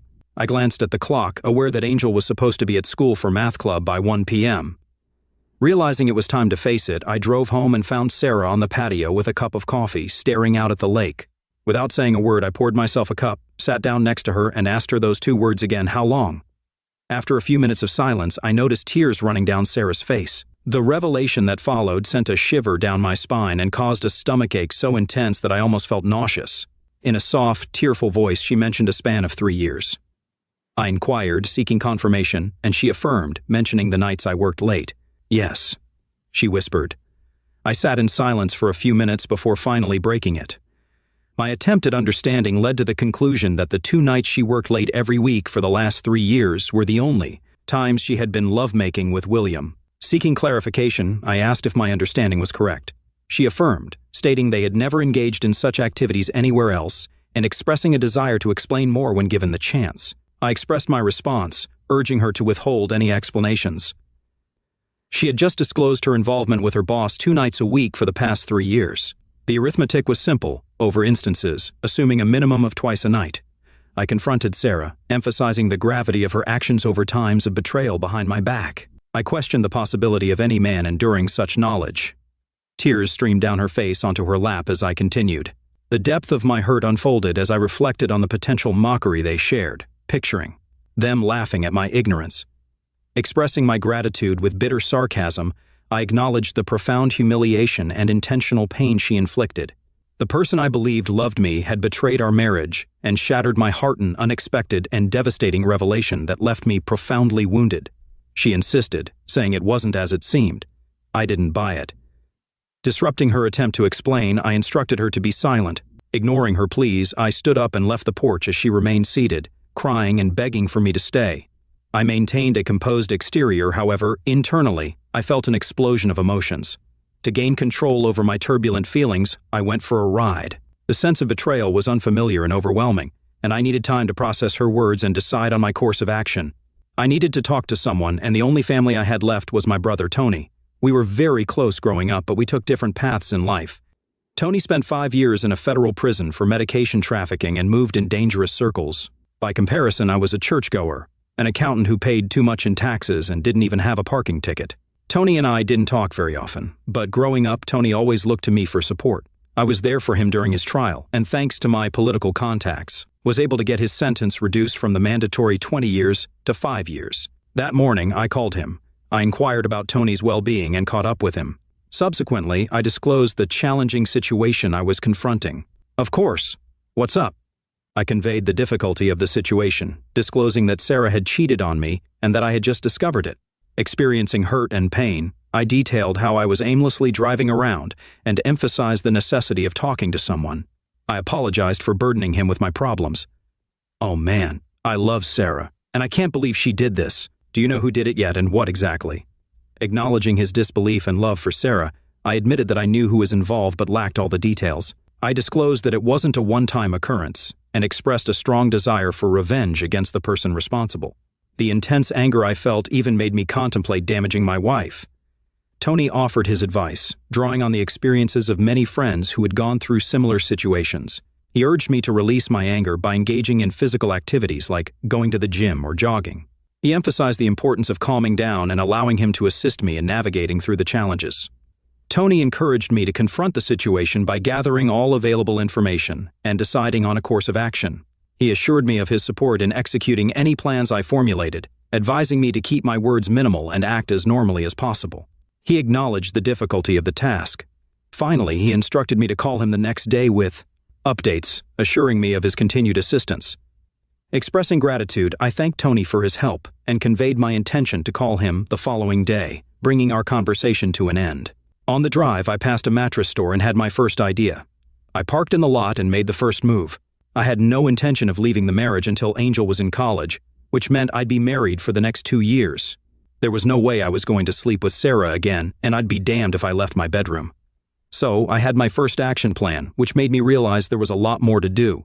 After meeting with the salesperson, I told them I'd pay full price if they could deliver the 2 full-size beds I had just picked out, along with all the furniture, including the headboard and all the hardware and assembly. I paid an extra $100 to have the current king-size bed dismantled. We arranged delivery for 4 p.m. that afternoon. I texted Angel to let her know I'd pick her up, drove to her school, and waited in the parking lot. We went to lunch, and I gently explained to her that there would be some changes in the house in the near future. During our conversation, Angel inquired about the events at dinner the previous night, expressing her awareness that something had occurred. She requested not to be kept in the dark, emphasizing the importance of maintaining the honesty we had always shared. In response, I acknowledged the fairness of her request, recognizing the difficulty of the situation and her right to know. I revealed that I had observed her mother and her boss kissing backstage, offering the perspective that it might have been a congratulatory gesture. I downplayed the significance of the kiss, suggesting it shouldn't be a cause for intense anger. Following my confrontation with her mother, she admitted to having an affair with him for 3 years, a revelation that I found difficult to comprehend. I conveyed that this revelation had forever changed our relationship. Angel then questioned whether I intended to divorce her mother. I explained to Angel that I hadn't decided on divorce yet, and that I was still working through the situation. I reassured her we would remain married, but things would be different. I emphasized the importance of her being strong and not taking sides, reminding her that her mother loved her. I acknowledged the mistakes her mother and I had made, but expressed the desire for Angel's life not to be adversely affected by them. I asked her not to judge us and to understand that we loved her more than anything. Throughout this conversation, she was in tears. She was aware that revealing the truth had caused me pain. And though I didn't want her to feel guilty, she insisted it was necessary for Angel to understand why our lives were changing. When we returned home together, Sarah was surprised. Judging by Angel's expression, it was clear that I had shared the information. Angel, in response, gave her mother a disdainful look and retreated to her room without uttering a word. I explained to Sarah that Angel had a right to know, and it was crucial for her to comprehend the reasons behind the impending changes in our household. I suggested that Sarah explain things to Angel once she overcame the initial shock. Concerned about the future, Sarah inquired if I planned to divorce her. I assured her that it wasn't an immediate consideration, as I wanted to observe how things unfolded, especially considering Angel's well-being. However, I affirmed that significant changes were inevitable beginning from that day. Sarah pleaded with me to allow her to explain and implored me to understand, emphasizing that she loved me and that we were husband and wife. I confronted Sarah, pointing out that she had willingly engaged in an affair with William over 500 times without my knowledge. I expressed my disbelief that she believed there was anything she could say to gain acceptance from a self-respecting man. I questioned her perception of my strength and suggested that she hadn't thoroughly considered the consequences of her actions. I revealed that what truly hurt me was the loss of the closeness that I had once cherished and looked forward to. I declared that I could no longer share that closeness with her, and I conveyed the impact it would have on me emotionally. I stated that I would no longer go to bed with her or make love, and I expressed the sorrow I felt in losing the small gestures of affection like kisses and hugs.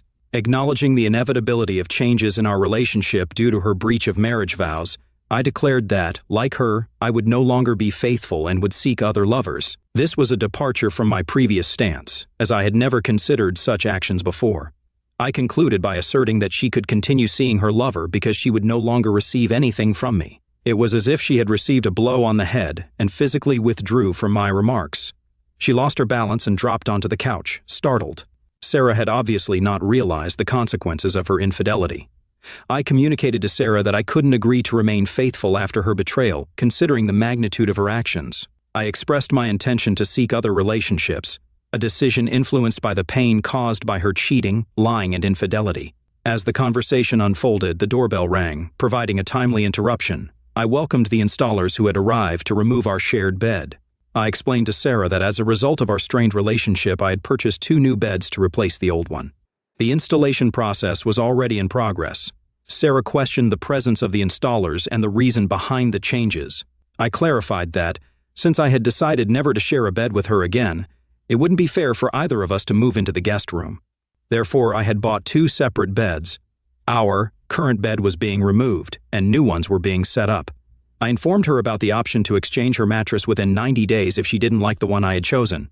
In response to these revelations, Sarah inquired with surprise, "We're going to sleep in separate beds?" I explained to Sarah that it wouldn't be fair for either of us to give up our shared bedroom, especially since our closeness had come to an end. I expressed disbelief at the situation and the necessity for the changes that were taking place. In response, I reminded Sarah of her affair with her boss, emphasizing that it had occurred over 500 times behind my back. I watched as the men removed the bed we had shared for years, feeling a mix of pain and regret. The regret stemmed from being married to someone who had betrayed me so profoundly. The following day, I called my brother Tony, revealing the shocking truth about Sarah's affair with her boss. I expressed my astonishment at the revelation that she had been involved with him twice a week for the past 3 years, amounting to over 500 instances. I admitted to feeling blindsided and humiliated, uncertain about how to proceed. I sought information about the identity of the man involved in the affair. I disclosed to my brother Tony the identity of Sarah's boss, William Aston, and expressed my deep dissatisfaction with the situation. Tony sympathized, acknowledging the unfortunate circumstances. I then shared my desire for William to experience significant suffering for his role in the affair. Tony asked about my plans regarding Sarah, and I expressed my intention to divorce her once our daughter Angel was in college. I revealed my plan to make her life difficult until then, shutting her out and ensuring a lonely existence. I emphasized my determination to expose her actions and ruin her career if she attempted to initiate a divorce before Angel started college. Concerned for my well-being, Tony offered to take care of William Aston while I managed affairs at home. I cautioned him against engaging in any activities that could lead to legal trouble and insisted on handling my situation responsibly.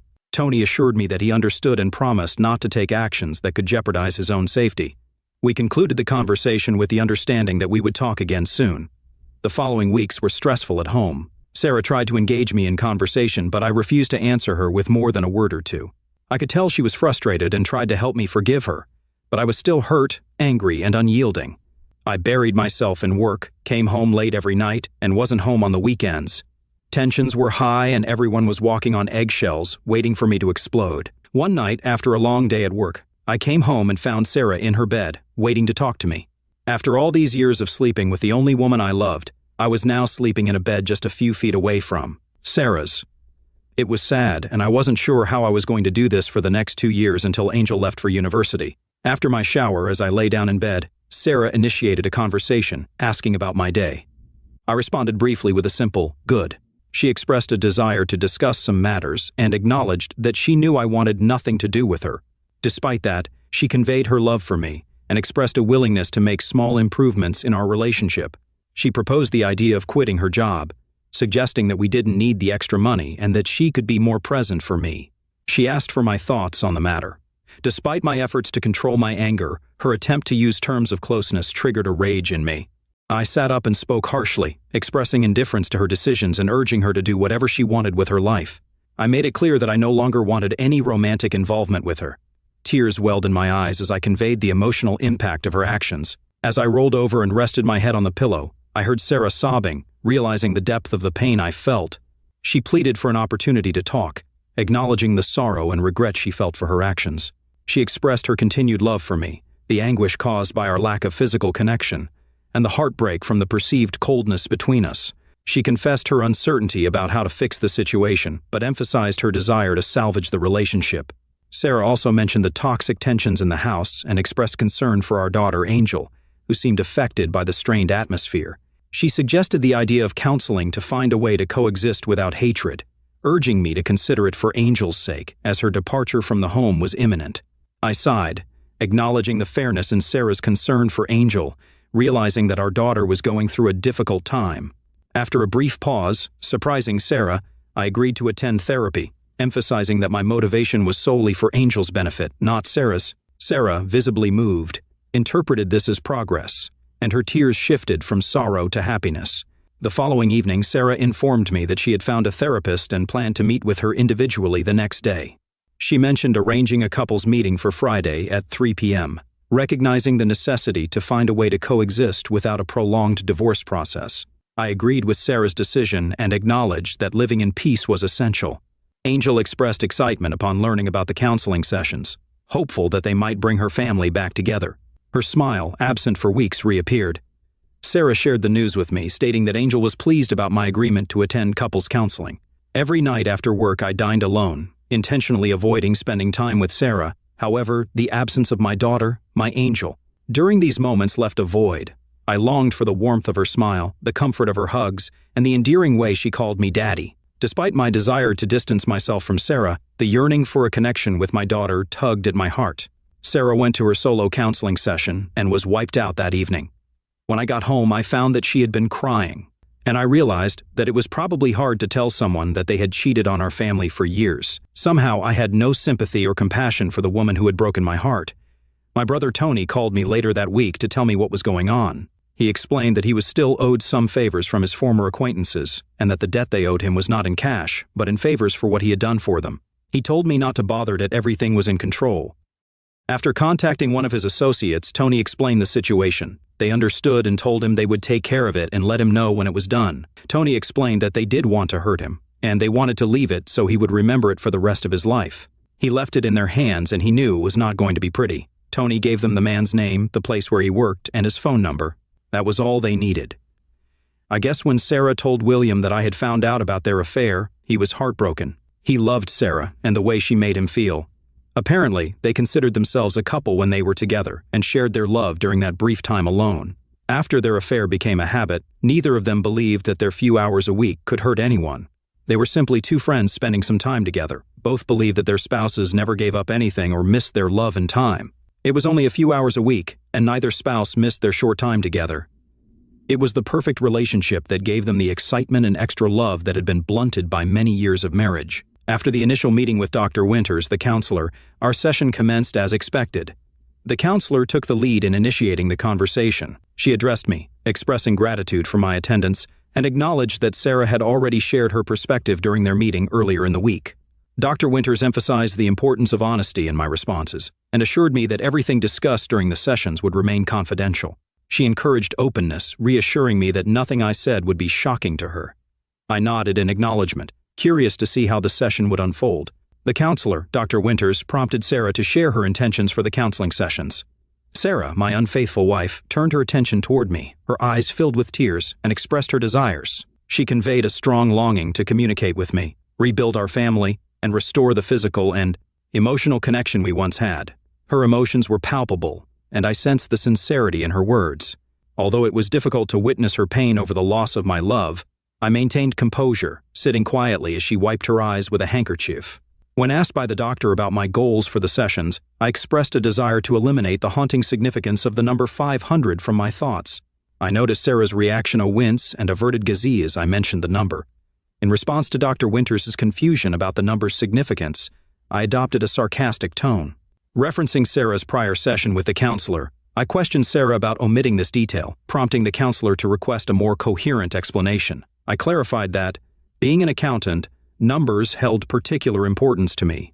I revealed that over the past 3 years, Sarah had engaged in intimate activities with William over 500 times without my knowledge. This revelation had left an indelible mark on my consciousness, making it the first thing that came to mind whenever the number 500 appeared.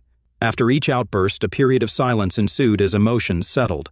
The counselor, addressing me as Mr. Park, expressed understanding of my pain but cautioned against using hurtful language. I offered an apology, acknowledging the necessity of expressing my pain and perspective. Sarah, in tears, repeated her apologies, and my anger subsided as I finally relaxed. In response to the counselor's question, I expressed a desire to find a path toward forgiveness for Sarah. My ultimate goal was to create a home devoid of hate and anger, especially for the sake of our daughter. I emphasized the need to live together in peace, recognizing the impact on our family. I thanked the counselor for the opportunity to share my sentiments. Over the next few weeks, I managed to speak in a friendly tone without the venom. Things at home were much better, not good, but better. Angel was home more often. We went out to eat, went to the movies, went out with friends, and tried to be a normal couple. The only problem was that everyone noticed there was no closeness between us at all. I never held her hand, we never kissed, and I never let her hug or touch me. Several friends asked Sarah what was wrong because our affection was the exact opposite of what everyone had seen in the last 15 years. It was obvious that we were having a hard time, but we kept going. 2 weeks into our initial couples session, there was an intrusion at William's residence. Unidentified men entered, swiftly administered a beating without disclosing their motive, and promptly left. William was later taken to the hospital. Upon learning about William's incident, Sarah was thunderstruck, aware that I desired revenge and was somehow involved. That night, recounting how someone broke into her boss's house and attacked him, Sarah watched for a reaction. A small grin flitted across my face as I responded, "Wow, that's something," and resumed reading the book in front of me. Struck by my indifferent response, Sarah's inquiry about my feelings for William struck a nerve. Looking up, I glared at her and retorted, "Oh, I am so sorry your lover got hurt. Do you want me to send him flowers? Or should we go see him, darling?" She looked away and the conversation ended. Sarah sensed my responsibility for the incident and knew that expressing remorse for William could undo all the progress we had made. Earlier in the week, I received a text from Tony with a thumbs-up emoji, marking our last contact for several months. As things cooled down, I wondered if the police would uncover their affair and question me about the attack, but that never transpired. The police put the report on an open case file and shifted their focus to other crimes. Several months passed, and as promised, I began dating and going out late. After Sarah quizzed me about my activities a few times, she realized she should mind her own business and avoid causing problems. I clarified that we were husband and wife in name only, cohabiting for the sake of our daughter. We eventually found a way to remain civil, and family life was improving. Sarah finally comprehended the extent of the hurt she had caused her husband, acknowledging the irreparable nature of the damage. To keep the family intact, I warned her that I would inform her family and friends about her affair and make her life unbearable if she pursued a divorce before Angel left for college. Sarah remained legally married but emotionally alone. She lacked someone to reciprocate the love she once gave through hugs, kisses, and affection. Defining her relationships with 2 men, this love was now lost. Despite attending counseling alone, her husband's enjoyment with another woman intensified her sadness. Sarah, driven by vanity, selfishness, and stupidity, had destroyed her marriage and the man she loved. Angel, despite still loving her mother, reminded her that she had brought this upon herself every time she complained about her father. Angel would never forgive her mother for hurting her father, but her love for her mother endured. After Angel left for college, I returned home with divorce papers. A year earlier, I had contemplated ruining Sarah's finances, but I opted for an equitable split. Over the last 2 years, I forgave her, but the love I once felt was irretrievably lost. Sarah, unsurprised by the divorce papers, signed them without protest, relieved at the prospect of starting anew. Having learned her lesson, she vowed never to cheat again. The painful divorce from the woman I loved left me full of remorse for the events leading to our separation. I yearned to undo it all or find a way to forgive her, but the memory of the 500 betrayals haunted me. We sold the house and divided the equity. I moved in with Trisha, a dancer years my junior, whom I had been dating. My confidence and happiness restored, I finally found peace. Sarah never abandoned hope for reconciliation and wept for weeks upon learning of my marriage to another woman. Unable to forgive herself for the damage caused by her selfishness and hubris, she dated but never recovered the lost love. Weight gain, faded looks, and bitterness characterized her lonely life. Angel and Sarah maintained closeness, but my communication with Sarah dwindled. She would never relive the love shared with her wonderful husband and bore the pain she inflicted on her loved ones. Ensuring Angel's college was funded, she became a psychologist, driven to help others. She now enjoys a happy married life. The lessons learned from this experience are profound, illustrating the lasting impact of a beautiful yet damaging past.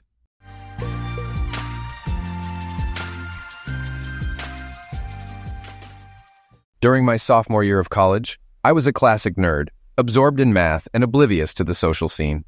I found peace in the library's quiet corners, away from the campus chaos, immersed in equations and theories.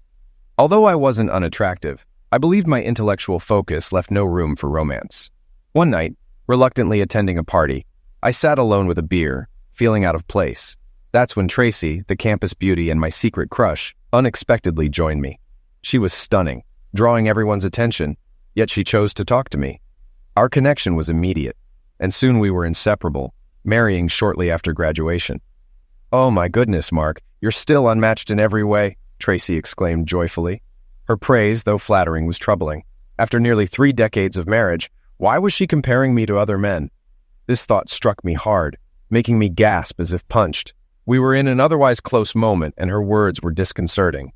"My God, Mark, you know how to turn my world upside down," Tracy said. I lay with my head on her thigh, unmoving. Tracy, puzzled, asked, "Aren't you going to continue?" "No, I'm tired, baby. You took all my strength." She kissed me and lay back down. Normally we would cuddle before cleaning up, but Tracy fell asleep quickly. I quietly went to the bathroom, cleaned up, and headed downstairs for a drink. Having an above-average IQ that rarely shuts off can be a curse. Most men might not have noticed Tracy's comment, but I did. Sipping a glass of Staley's rye whiskey, I racked my brain for signs of trouble in our marriage, but found none. Our bed life had improved since our youngest left for college 6 months ago, and Tracy had lost 20 pounds, looking hotter and back to her college weight of 120 pounds. At 51, she had a goddess-like body with perfect bosoms and great legs, her beauty undiminished by age, inherited from her mother. We met in college, dated for 2 years, and married at 22. Tracy's flirtatious nature never worried me until now. She believed her looks could charm any man, but that confidence had never bothered me before. Tracy's beauty had always drawn attention, as evidenced by an incident at work where she unintentionally interrupted a conversation, causing annoyance and amusement. Since she was 14, Tracy's looks had always attracted attention. Although she had gained 20 pounds, she still looked great at 51. She thought of Rhonda, a 26-year-old colleague, as a friend, and found her comment about a cheesecake bum inappropriate. Carl, a new agent at the office, was incredibly handsome, 6'4", and in great shape. Tracy noticed his attractiveness, but mentally reminded herself that she was happily married. Tracy skipped lunch with the girls and headed to the gym near the office to sign up for a membership. Miss Cheeseback will pay for her indiscretion, she thought, driving away. As I sat in my den on my 3rd drink, my mind wandered back to when Tracy and I first met at a large Midwestern university. I was a math nerd who worked out regularly, but Tracy was a goddess, and goddesses don't date geeks. I knew of her, but never talked to her, seeing her surrounded by guys vying for her attention. At parties and on campus, I admired her beauty from afar, never daring to approach her amidst the crowd of good-looking suitors. A few weeks later, at another party, I was quietly drinking beer when someone sat next to me, interrupting my thoughts. To my surprise, it was the girl of my dreams. "So are you homo or bi?" she asked. "It's okay, man. I'm not against either. But every straight guy tries to chat with me, and you're not married, so what is it?" I blushed and stuttered, unable to process her presence. She was stunning up close, and I started to get aroused. "So that's how it is?" she said, noticing my reaction. "No," I finally croaked. "I'm straight. I just didn't think you'd have time for someone like me with all those guys around you." "Well, you don't put yourself out there, honey. We women sometimes like our men a little mysterious." We left the party together and got married right after graduation. I knew Tracy's social standing was higher than mine, but I knew how to please her in bed. I turned Tracy into a quivering mess our first night together and can still do it today, even though she seems less interested now. Tonight was different. Tracy and I hadn't made love for 2 weeks, the longest gap since she had our kids. She always had an excuse. Too tired, not in the mood. I stopped asking after a while. As she rinsed a pot at the sink, I approached her from behind, cupping her bosoms. She tried to push me away, but I persisted, eventually leading her to our bedroom. I undressed her quickly. She usually screamed unintelligibly, but tonight, for the first time in 29 years, she was talkative. Her hell yes was enjoyable until her comments on my skills brought me back to reality. 2 weeks after the break room incident, Tracy began her campaign to seduce Carl Walters. They were working on a deal, providing her the perfect excuse to invite him to dinner. It seemed professional, like when she invited other agents to discuss work, as she was the senior agent and top producer. This time, she made sure Rhonda knew about the dinner. Tracy handled the business first. A deal is a deal. With business settled, Tracy turned on the charm. Over wine, she learned all about Carl's football days and personal life. He mentioned a girlfriend, but they weren't exclusive. Tracy frequently touched his arm and wrist, her blazer unbuttoned, revealing a tight white top. Leaning forward often, she noticed Carl's reaction, confirming her effect on him. Men are so easy, she thought. He's mine, but he doesn't know it yet. When I lose another 5 pounds, he'll get his gift. The private investigator I hired was worth the money I planned to spend on a Hawaii vacation. His findings showed Tracy was regularly having sex with Carl Walters, a guy named Fred Lazarus, and her gym trainer. The investigator seemed nervous delivering the report, making me wonder if he too was entangled with my unfaithful wife. While not a total nerd, I've made a diverse group of friends over the years. One of my oldest friends is a lawyer named Martin Bolins. Like me, Marty is a smart, geeky guy, but if I ever needed legal help, Marty would be there for me. He might not break a pencil in half, but he's known for being ruthless in court. We both agreed that Tracy should face consequences for her infidelity. We didn't live in a no-fault state, so why let her hide behind irreconcilable differences? Tracy initially planned to sleep with Fred Lazarus just once. He was Rhonda's fiancé who had insulted her. Tracy wanted to show Rhonda what a real woman's body was like. Keeping it a secret from Rhonda, Tracy relished the idea of smirking at her for years. However, Fred's 9 inches and skill changed her mind. She decided to enjoy him more than once, finding excuses to use him instead of Carl or to be away from me. Darren Trimble as a lover was unplanned. A gym trainer, Darren's muscular physique caught Tracy's eye. During a one-on-one session, his hands on her shoulders ignited a spark. She pressed against him, and soon they were at his flat, tearing off their clothes with urgency. Tracy came home from Darren's place 30 minutes late, still in workout clothes. I walked in 5 minutes later. She quickly showered and started dinner, acting like nothing happened. Knowing she had a trainer and seeing her newly toned body, I assumed she had a long workout. She looked scared and avoided our usual greeting, muttering about needing to wash off sweat. Her excuse might have worked if not for my private investigator's report. Despite my anger, I stayed calm. That evening, while Tracy put away dishes and I watched TV, the doorbell rang. She called me to check, but I saw it was the process server. I asked her to open it. She laughed, but soon staggered into the living room holding a manila envelope. "What the hell?" she hissed, looking at the opened envelope. "How could you do this to me? What about our family?" "You're just mad I beat you to it," I replied calmly. "Given time, you would have done this to me. You don't love me anymore. I know about your affairs." My voice choked up. Tracy's face turned from shock to rage. "You think you know something? Go ahead. Say it. I'm all ears." Carl Walters, Fred Lazarus, and I pulled out a small piece of paper. Darren Trimble. Tracy looked like she'd been punched. She sat down, realizing I had more than just suspicions. "If you were braver, we wouldn't be discussing this," she spat. I sighed. Apparently 29 years wasn't enough for loyalty. None of those guys were even born when we got married. Her eyebrows shot up, realizing I knew more than she thought. She seemed ready to argue, but stopped herself. "I'll let you stay in the house until we sell it. You can explain to the kids and your parents," I said quietly. I stood up, grabbed 2 packed suitcases from the hallway closet. She didn't expect that. "I'll come by in a few days for the rest of my things. Get a lawyer, decide what you want, and call Marty. It's clear you don't care about me anymore, so let's end this quickly." I had no idea what crashed against the wall as I entered. Though Mark was right and Tracy planned to divorce him, she wasn't ready yet. She was strategizing how to paint him as the villain. She knew their friends liked Mark and would side with him quickly. For the kids, she intended to attack his masculinity, hoping they'd understand her desire for frequent, thrilling sex. Mark's move surprised her, and she wondered if someone had informed him about her affairs. Unaware she was the leak. Surprisingly, Mark seemed less devastated than she expected. When she served him with divorce papers, she was alarmed by how well he took it. Almost enjoying the situation, I felt proud. Leaving with my suitcases, I could tell Tracy was caught off guard. I checked into a nearby motel, ready to start over. Tracy fought hard on one aspect of the divorce. She wanted the reason changed to irreconcilable differences instead of infidelity. Despite getting 50% of everything, it wasn't about the money. She likely planned to twist the story in front of the kids and her parents to make me look bad. Keeping the infidelity claim gave me leverage. "There's no reason for everyone to know our personal business," she shouted over the phone one evening. "Change the statement to irreconcilable differences and I'll sign immediately."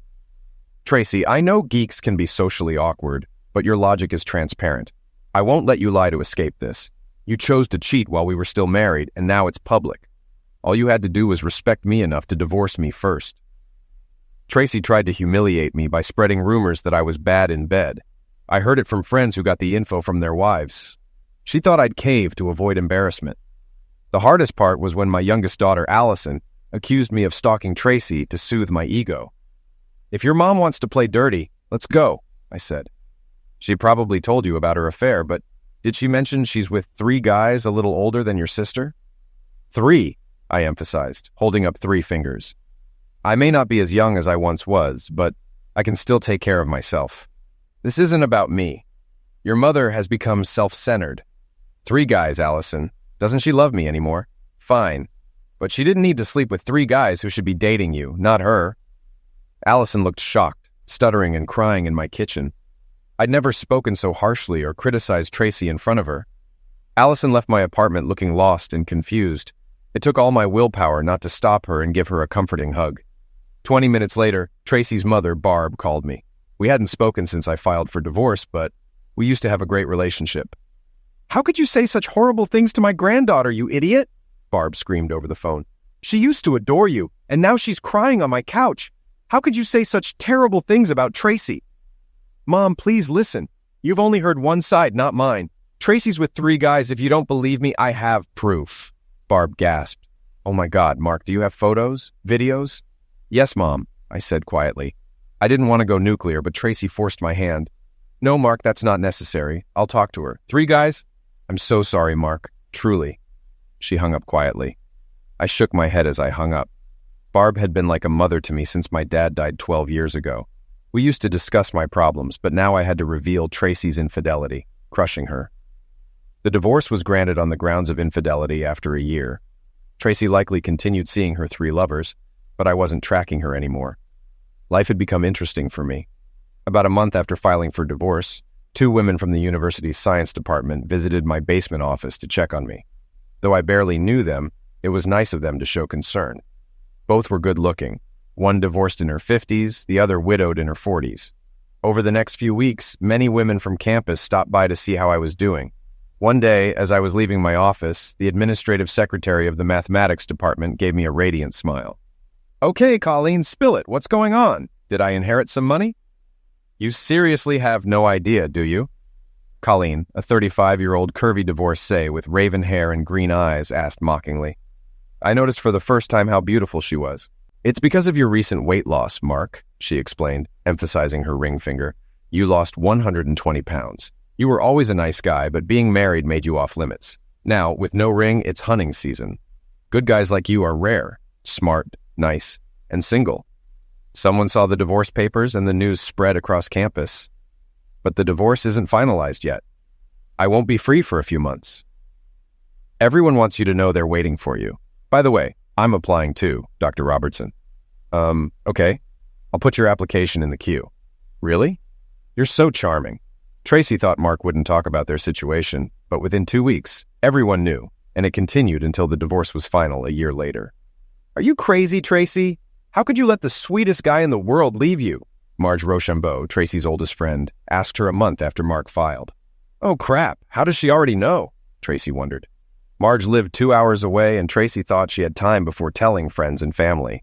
Someone must have spilled the beans. "Okay, it's a long story," Tracy began, trying to figure out how to explain.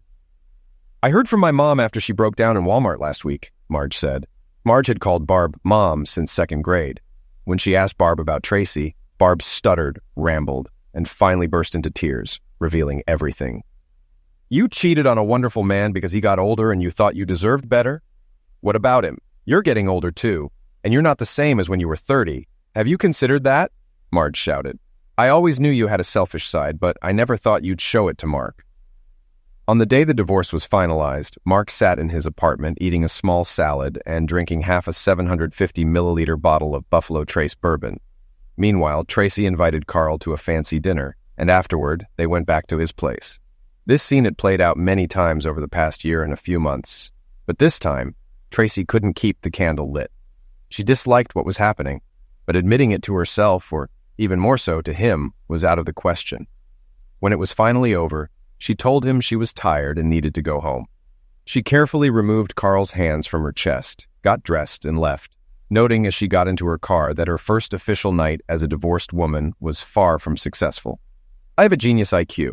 I can crack passwords in my head and read 4 books at the same time, but I have no idea how to understand a woman, I told Judy Scalise, a longtime friend of Tracy and me, during our dinner on my first official date 2 weeks after the divorce. I chose Judy because she was an old friend, ensuring there would be no misunderstandings between us. I thought I had you girls figured out, but apparently I was just fooling myself for 30 years. So, what should I do next? Judy was an artist, and I always found her thought processes unique. She was a couple of years younger than me, kept fit with regular stretching and yoga, and her smooth skin belied her age. She had dark brown hair and blue eyes that seemed to penetrate my soul. I started thinking about her unclothed in my bed. "I was hoping you'd call eventually, Mark," she replied. "I didn't think I'd be number 1 on your list, so I'm very honored. But let's not waste time talking about you and Tracy. This can be discussed over a cup of coffee at noon tonight. Let's be 2 adults living our own lives and see what happens. How about we move on?" I nodded. "I agree. You can't move forward if you're busy looking back." I stood up, leaned toward Judy, and planted what I hoped was a firm kiss on her soft lips. She also stood up, leaned over the table, and tried to suck my tonsils out of my mouth. I almost choked when she finally let me gasp for air. Before that night, I had never thought about Judy physically. Yes, she was beautiful, and I appreciated her great body. But I didn't lust after other women when I was married. Firstly, I was married, and secondly, why would I lust after another woman when I was married to a goddess? I'd been out of the game for a long time, and it showed. I don't think my complexion returned to normal until the end of the meal, but I tried to relax and be calm. I think I managed to have a coherent conversation. We ate a slice of cheesecake and each had coffee for dessert. "And then I think we need to go back to my house for a real nightcap," Judy said, looking into my eyes. "If I'm not mistaken, you haven't had sex since you left Tracy. I would like to be your first after the Queen." I know it sounds stupid, but I was actually afraid to have sex with Judy. It had been a long time, and I knew I wouldn't last long. And then I would need time to recharge, since I'm not 21 anymore. And since Judy was a friend of both Tracy and me, well, I wouldn't want the whole town to know about my failure. Dr. Marklin Robertson, genius professor of computational physics at the university, is a loser in bed. I could see everyone thinking that Tracy was right to leave me since I was an underachiever where it really mattered. Judy made coffee when we got to her house and then excused herself to change into something more comfortable. My head was spinning. Judy returned wearing what looked like a terry robe made of a pullover with straps that only reached mid-thigh. Her mamillas stuck out through the thin terry cloth, showing she had taken off her bra. I was more than a little interested. We sat together on her couch, drinking coffee and chatting innocently. I tried not to drool. "Mark, wake up, Mark," I heard Judy's voice echo in my mind. Oh my gosh, am I drooling? I wondered. Judy gently took the coffee cup from my hand, set it on the table, and quietly led me to her bedroom. I was barely conscious as she slowly undressed me completely. "Wow, slow down," I whispered as my brain began to function. "It's been a long time, and I'm not ready for this to end quickly." "Relax, Mark. I understand," Judy replied. "We can do this again." "I'm patient, but not that patient," I said, removing her robe. "I'd say everything went well." "Did you really have to be that irresistible?" Judy half said, half asked as we lay side by side, looking into each other's eyes. "Well, yeah, that's what I'm here for, isn't it?" I replied. "Oh my God, Mark." Judy moved closer to me and then turned her back so I could hug her. We fell asleep, and I slept deeply for several hours before waking up to the wonderful feeling of Judy from the waist down. "Good morning, Sonia." "Good morning to you too," I replied happily. "You are incomparable, honey," she said, looking me straight in the eyes. A month later, Tracy met Judy for lunch at one of their favorite spots. Tracy called and invited Judy, knowing the dinner was about her time with Tracy's ex. Judy had met Mark a few times before, and she didn't think the call was random.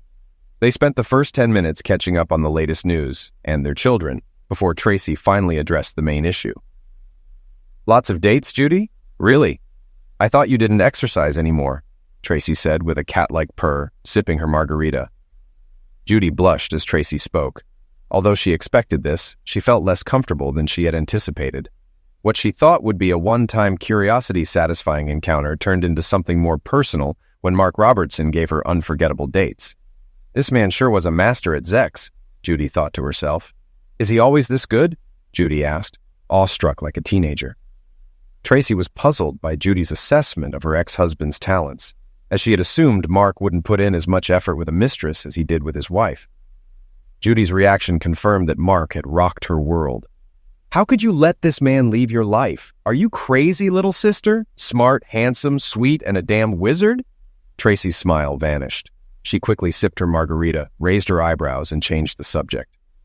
Judy saw that her praise of Mark was not what Tracy had expected, and allowed Tracy to steer the conversation away from Mark.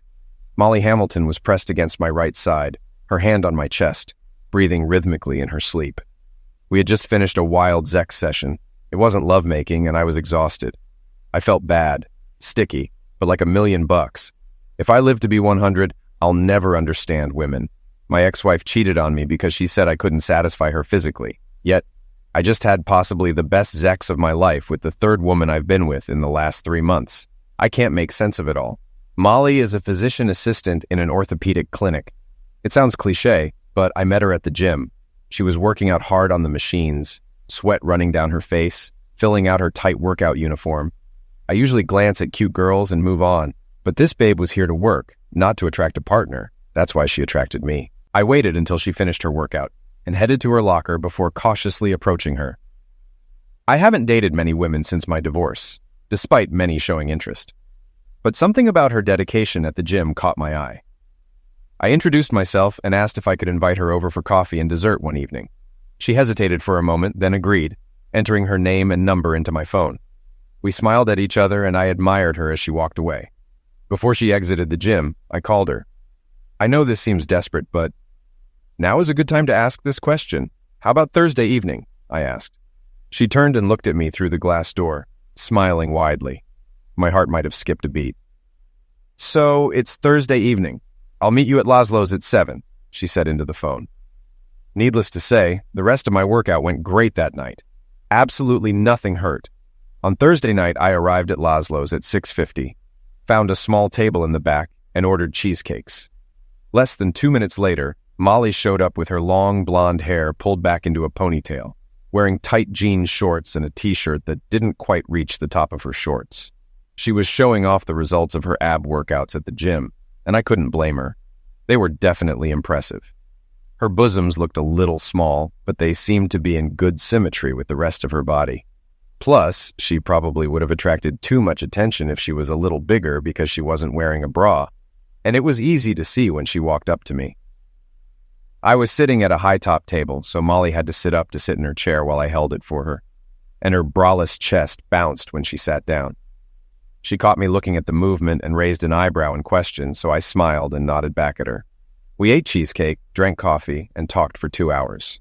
I found myself captivated by this woman who was not much older than my daughters. I don't know if she was as keen on me, but she agreed to go out with me again the following Saturday.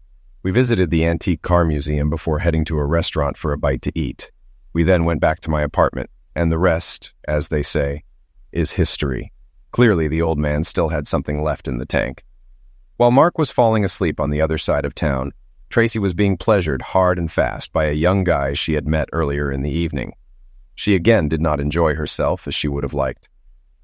Shouldn't this have been more fun? She thought to herself as she got into the car to drive home. She took a quick look in the rearview mirror, and although she liked what she saw, something was definitely wrong, she thought to herself. Carl broke up with her a month ago, saying he wanted to start dating someone who was looking for marriage and children, 2 things Tracy couldn't give him. Carl was right, and he was nice about the breakup. But as Tracy realized then, she had been dumped for the second time in a row. First Mark, then Carl. Tracy was able to rationalize Carl's departure by noting to herself that Zex with him was becoming stale. At times, she seemed disinterested. This shouldn't have happened to someone like me, she thought in the deepest recesses of her mind. As Tracy pulled into the driveway, she told herself that the next time she went out, maybe she should look for someone more her age.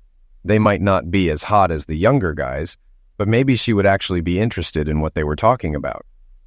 Spending time with Molly only reinforced in my mind what I had always believed about Tracy. From my limited experience before I met Tracy, I always felt that she was not nearly as good at Zex as others I had slept with before her.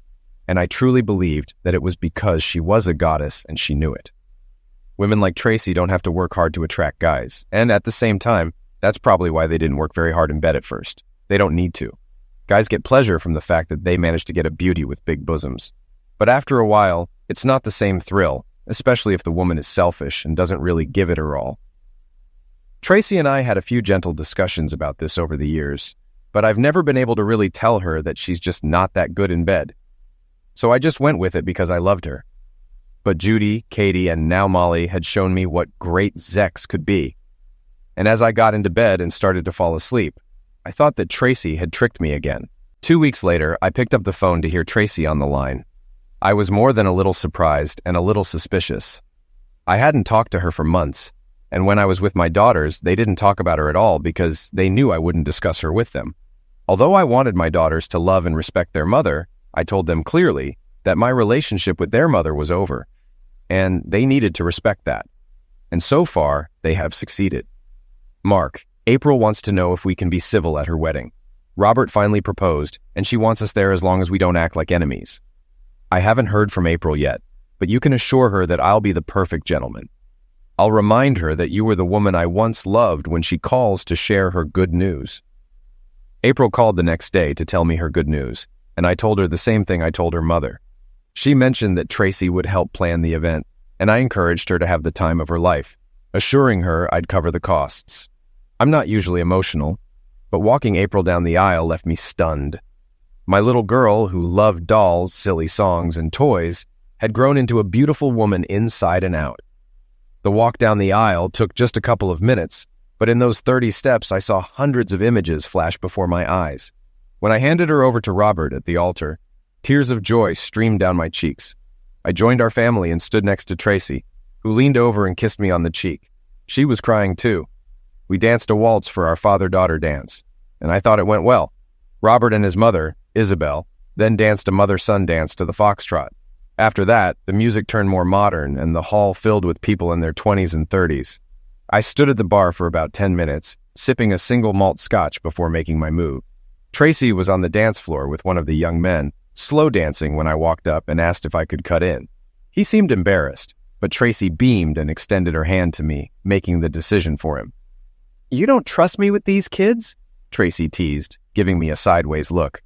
"Thanks to you, half the guests think I'm a flirt. That young man you sent away pressed himself against me, hoping he'd go home with the mother of the bride." "If that's what you want, I'll bring him back," I replied. "But I thought you'd prefer talking and dancing with someone who doesn't idolize Beyoncé." "Touché," she said. "Well, unless you plan to stab me on the dance floor, I think we've done pretty well this weekend." "I should agree, but for a moment I thought April would have a panic attack when you approached me," Tracy giggled. "We haven't been very mature towards each other lately," I admitted. "But at least we waited until they left the house before we exploded," she replied. We danced through a couple of slow songs before the music sped up. Her previous dance partner returned and politely asked if he could cut in. Tracy seemed a little surprised when I agreed. Ellie joined me at our table, watching her mother on the dance floor. Without taking her eyes off the floor, she asked jokingly, "You think I'll have to worry about men chasing her when she's in a nursing home?" I glanced sideways at my daughter, not wanting her to see me checking her expression. Her tone was joking, but her eyes told me otherwise. "But what about you, Dad? Mom says you date sometimes, but replacing her seems impossible." "I'm fine, actually better than fine," I replied. "Your mom doesn't know as much about my life now as she thinks. But I'll just say that I have no shortage of female attention, and I'm not trying to replace her. I'll handle this if I want." Just then, Wendy Adams, an old family friend, came to our table. Wendy and her husband, Earl, had been friends with Tracy and me since the kids were little. Earl died a few years ago from cancer, and I know Wendy and Tracy still keep in touch. I don't see her much because Earl and I were best friends. Wendy was a couple of years younger than me, and judging by the fit of her dress, she kept herself in good shape. I invited her to join Allison and me at the table, but she just smiled and asked Allison if she would excuse us while we hit the dance floor. Allison seemed a little surprised at first, but then kindly told us to get out and shake ourselves. As we headed toward the dance floor, Allison grabbed my hand and leaned over to whisper, "Coincidences like this only happen in movies, Daddy." We danced to a couple of songs, then went to the bar and sat in the comfortable chairs right outside the room. We talked for a bit, then Wendy took my hand, looked me seriously in the eyes, and asked the $64,000 question. Are you still in love with her, Mark? Because if that's the case, then I don't need to make a fool of myself and invite you to dinner. I didn't see this coming. I thought Wendy was pretty close to Tracy, so I never even considered asking her out. Although she was lovely, I always thought Earl was lucky to have her. I must admit I was a little surprised she wasn't snatched up right after an appropriate mourning period. I will always love her to some extent, despite what she did to me. Maybe it's like a smoking habit, but I'm not in love with her, and I don't love her with all my soul, I replied. But you and her, I don't want to create any problems between you two. I forgot that one of Wendy's best qualities was her approach to life. She quickly reminded me, Mark, I'm not a girl anymore, and I've been alone for 8 years now. There aren't many men I'm interested in, so I'm not going to say no to someone who's right here. Tracy let you go. It's been what, 3 years since your divorce became official? And I know you're dating. You're like the #1 draft pick in the League of Fantasy Husbands. If only we had one. So no, I'm not going to lose a second of sleep worrying about what Tracy will think about us dating and other things. She blushed when she said the last part. Suddenly, I really wanted to be the one to help her get back on the horse, so to speak. I handed her my cell phone and she entered her number. Then, as I was getting my phone back, April and Robert came out of the hall looking for me. April knew who Wendy was, and the two of them chatted for a bit before Wendy said I needed to go back and play father of the bride some more. I walked up to her, took both her hands in mine, leaned down, and quickly kissed her on the lips. To be continued, I said quietly as Wendy blushed. We did all the usual wedding things, including cutting the cake, and Tracy was practically glued to me for the rest of the night. I think maybe April told her about my conversation with Wendy, and I assumed it was a little jealousy on her part. I have to admit I was a little flattered, even if it was 3 years later. When April and Robert returned to the hall, April approached Tracy and told her they had just interrupted Mark and Wendy Adams, who appeared to be having close conversations. She said they kissed.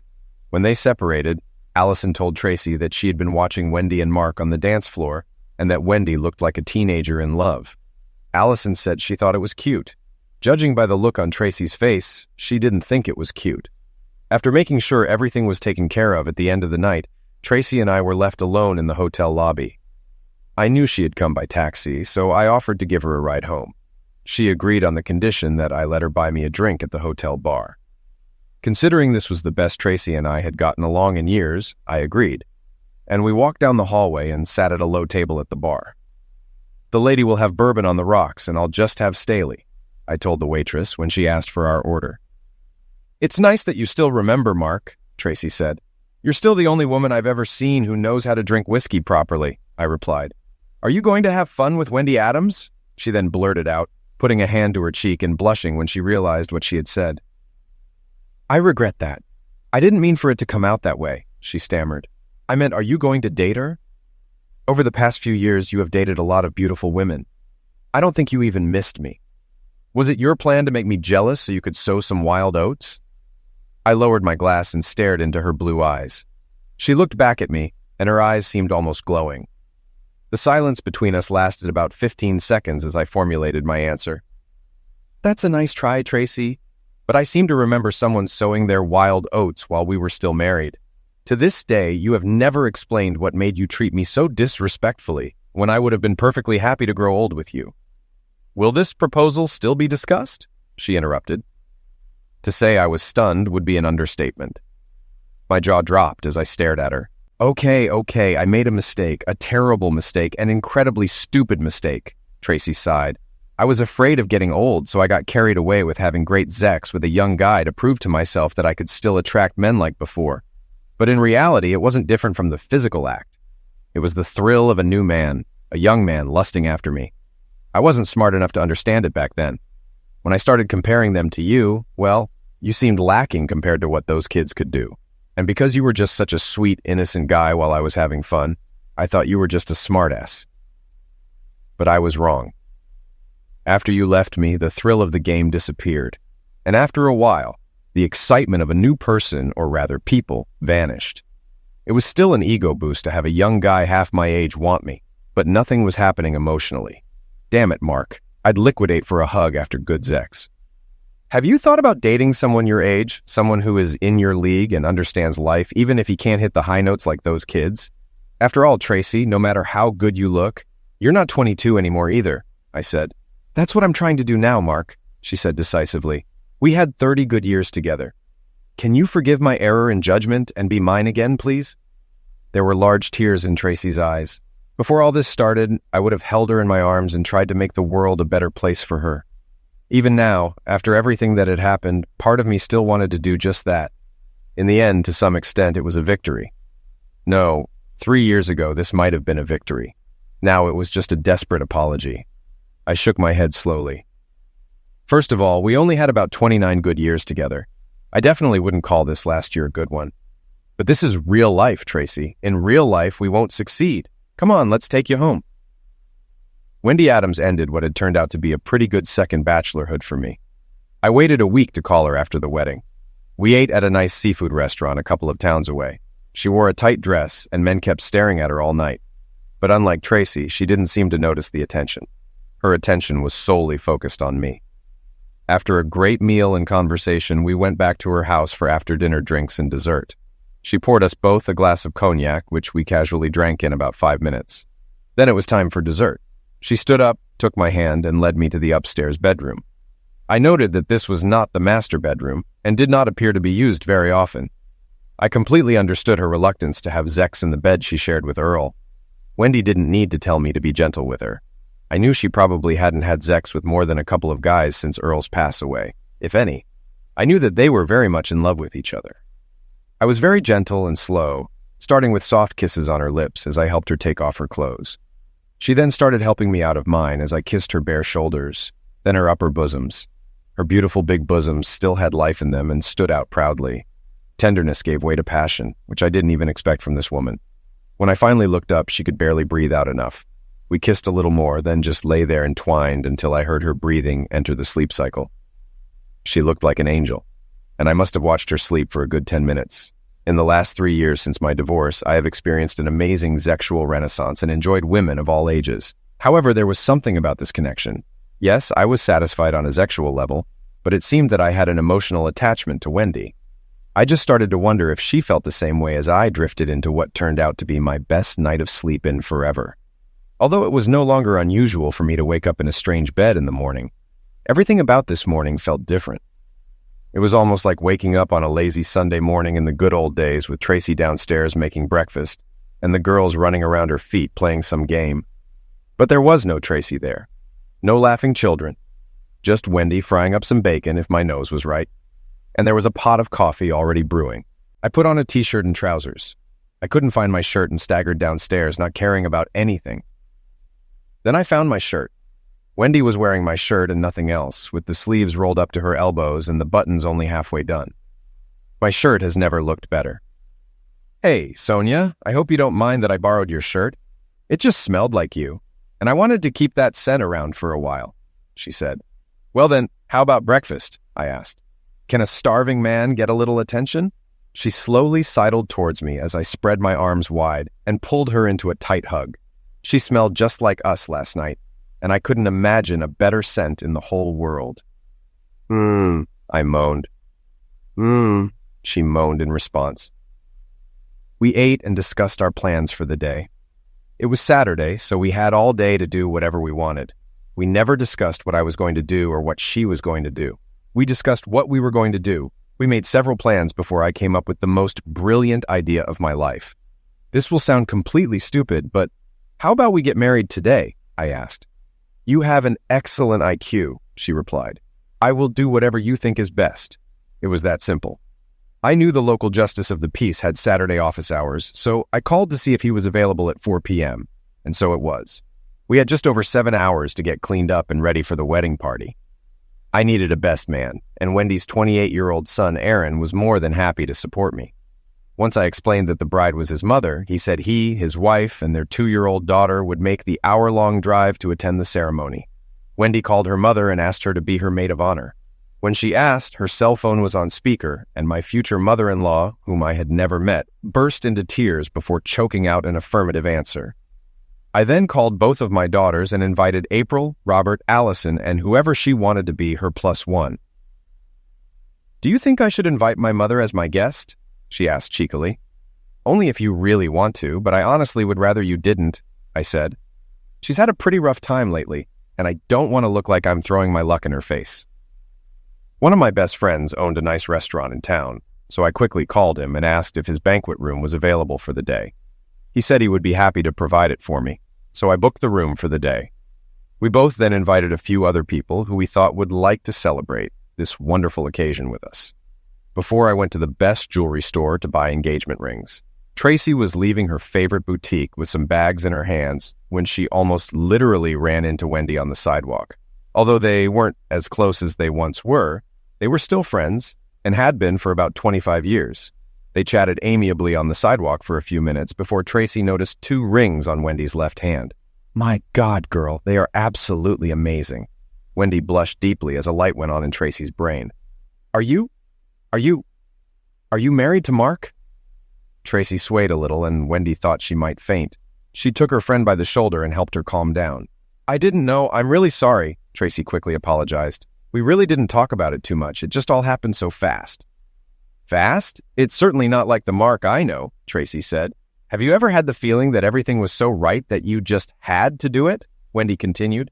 "I mean, who would let a person like that get away?" Wendy immediately raised her hand to her lips. "That's not what I meant, Tracy. Honestly, this is simple." "Yes, I understand, Wendy. It's okay. Trust me, I know I'm an idiot. Learn from my mistakes and never let this man get away." "Of course, there must be a lot of good guys out there," Tracy whined to her therapist, Dr. Ellen McForrest. "They seemed to be everywhere when I decided to leave Mark, and then they just all disappeared." "You are a smart woman, Mrs. Robertson. You should have realized that there are very few good single men at your age, but you didn't even fish in those waters. Did you really believe you could catch a talented young guy and keep him?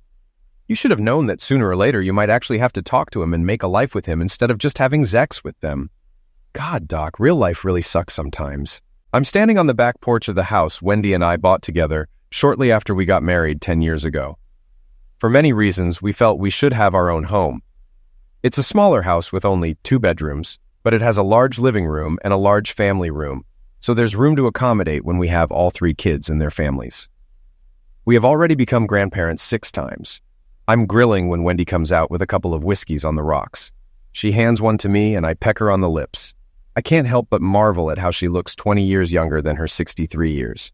She still takes good care of herself, although her light brown hair has some gray in it, but she can still turn some heads when she dresses up for one of our casual nights out on the town. Hey, we may be old, but we're not dead yet. In fact, we still have fun in the bedroom twice a week and sometimes have a little fun in the shower. Anything is possible because medical science is a gift from the goddess. Even though I loved Tracy with all my heart when we were married, I just can't imagine not spending the rest of my life with Wendy. She captured my heart in a way Tracy never did.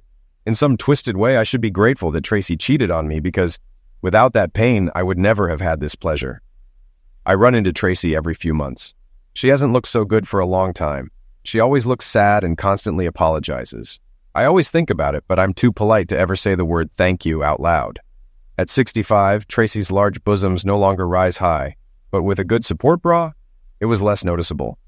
She got her cheesecake bum back, and as she walks through the mall, she realizes that men no longer pay any attention to her. As she headed to her car in the parking lot, she noticed Mark walking towards her. She made sure to stand straight as he approached. "Hello, beautiful," he said affably, leaning down to kiss her on the cheek. Tracy couldn't help but blush at the compliment. They engaged in small talk for a few minutes, mostly about their shared grandchildren. Before Mark said it was time for him to go, he knew what would happen next. "Mark, I'm really sorry," Tracy said. As usual, Mark looked straight into Tracy's eyes, hesitated, and smiled. Without saying anything, he got into the car and moved forward, moving on with his life.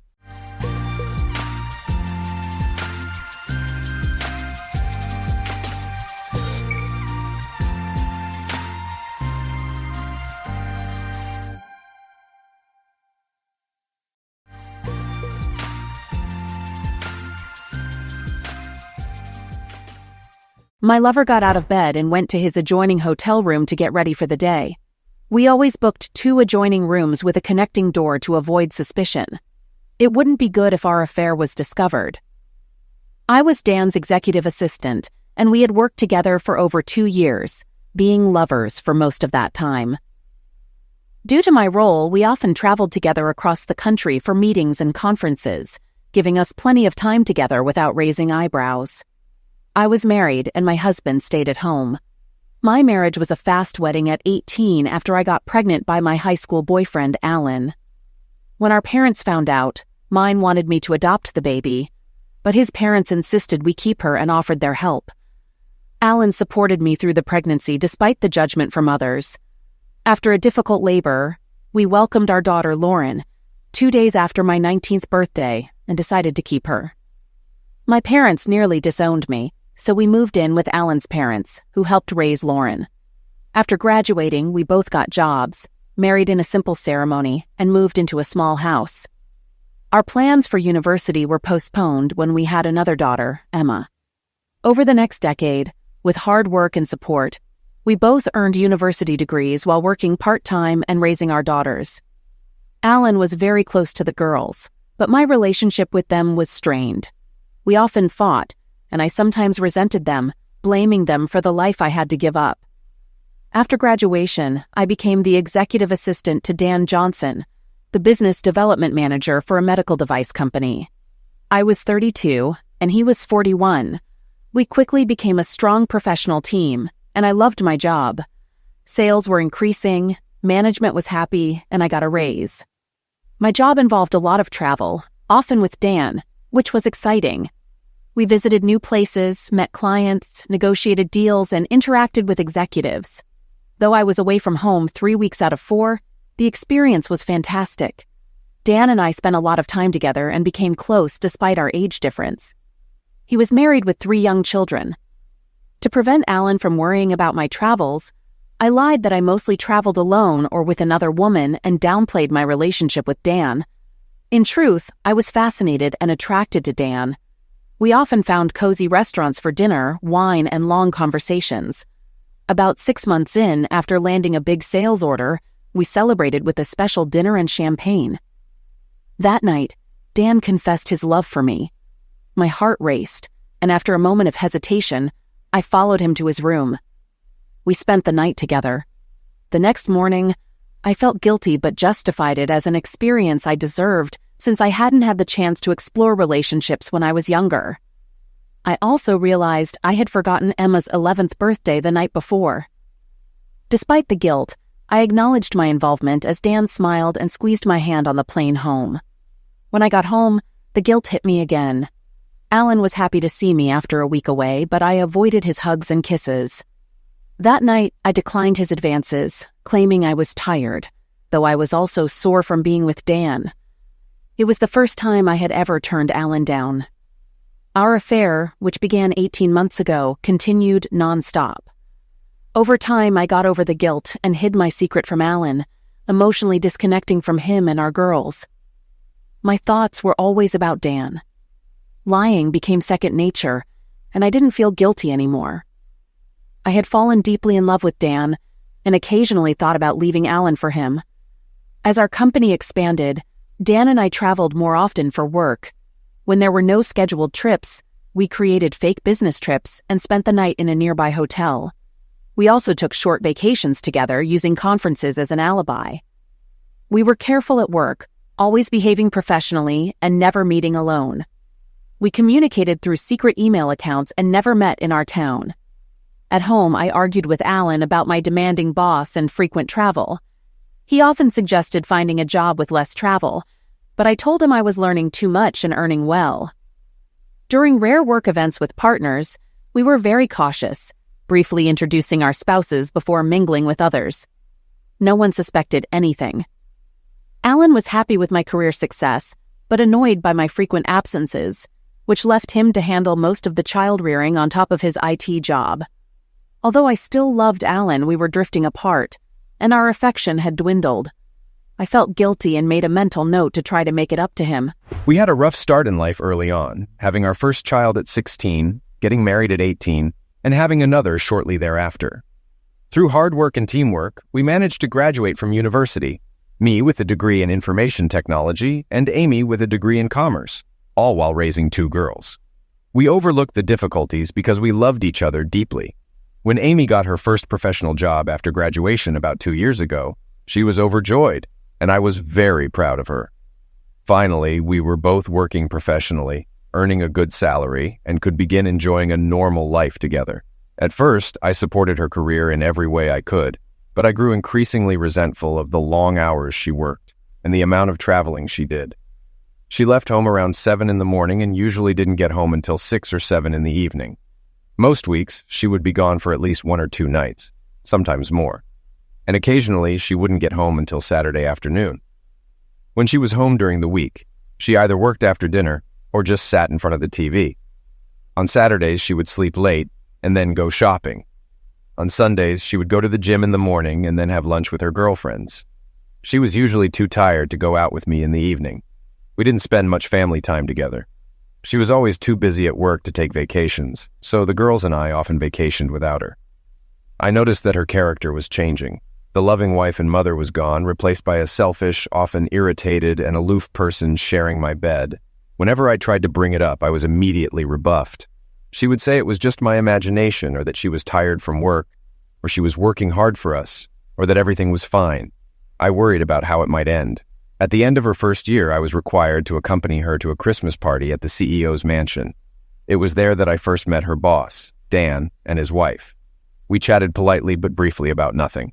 Then he bowed out and they went off to socialize. My wife led me to others and started a conversation with the other employees. Later, I thought it was a bit odd. Her boss seemed quite friendly, though a bit reserved, not the ogre Amy had described. Dan's wife was also very pleasant. Since Amy was his executive assistant, I thought we would have more than just polite cursory conversation.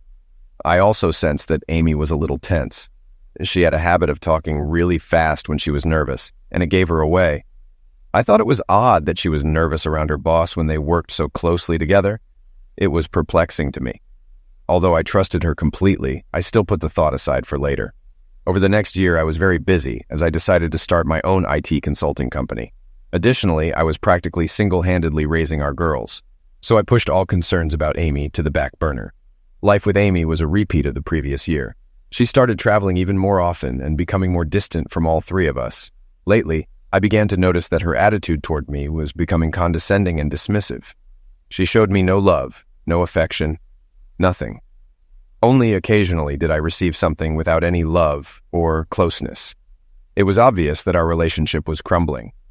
At the end of the year, I again attended her staff Christmas party. Our interaction with her boss was a repeat of the previous meeting.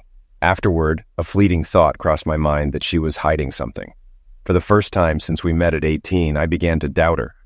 Was there another man in her life? The thought was almost overwhelming. We had fought together as a team, overcoming many challenges to get where we were. Now she wouldn't do that, would she? What was I supposed to do?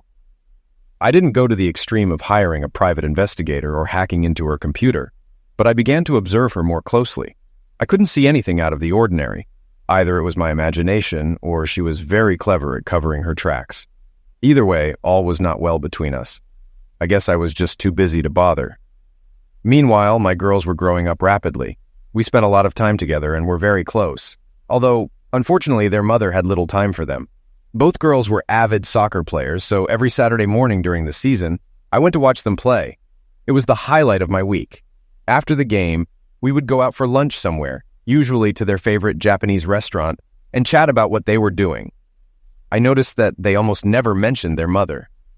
Afterwards, depending on the weather, we would walk on the beach, go to the movies, or go out with friends. After the first game of the season was over, Emma came up to me accompanied by a new member of the soccer team. She was a charming girl, tall, absolutely beautiful, with a wide smile, long dark hair, and deep dark brown eyes. She was also very athletic and had distinguished herself in her first game with Emma's team, scoring 2 goals. "Hi, Daddy. This is Callie. Can I come over and hang out with her this afternoon?" "Hi, Callie. Nice to meet you." "Sure, Emma, as long as Callie's parents don't mind." Callie turned and called out, "Mom, can Emma come over this afternoon?" The woman, obviously Callie's mom, turned and started walking toward us. Holy crap! She was the adult version of her daughter and absolutely stunningly beautiful. She introduced herself as Sophie and readily agreed to have Emma come to her house in the afternoon.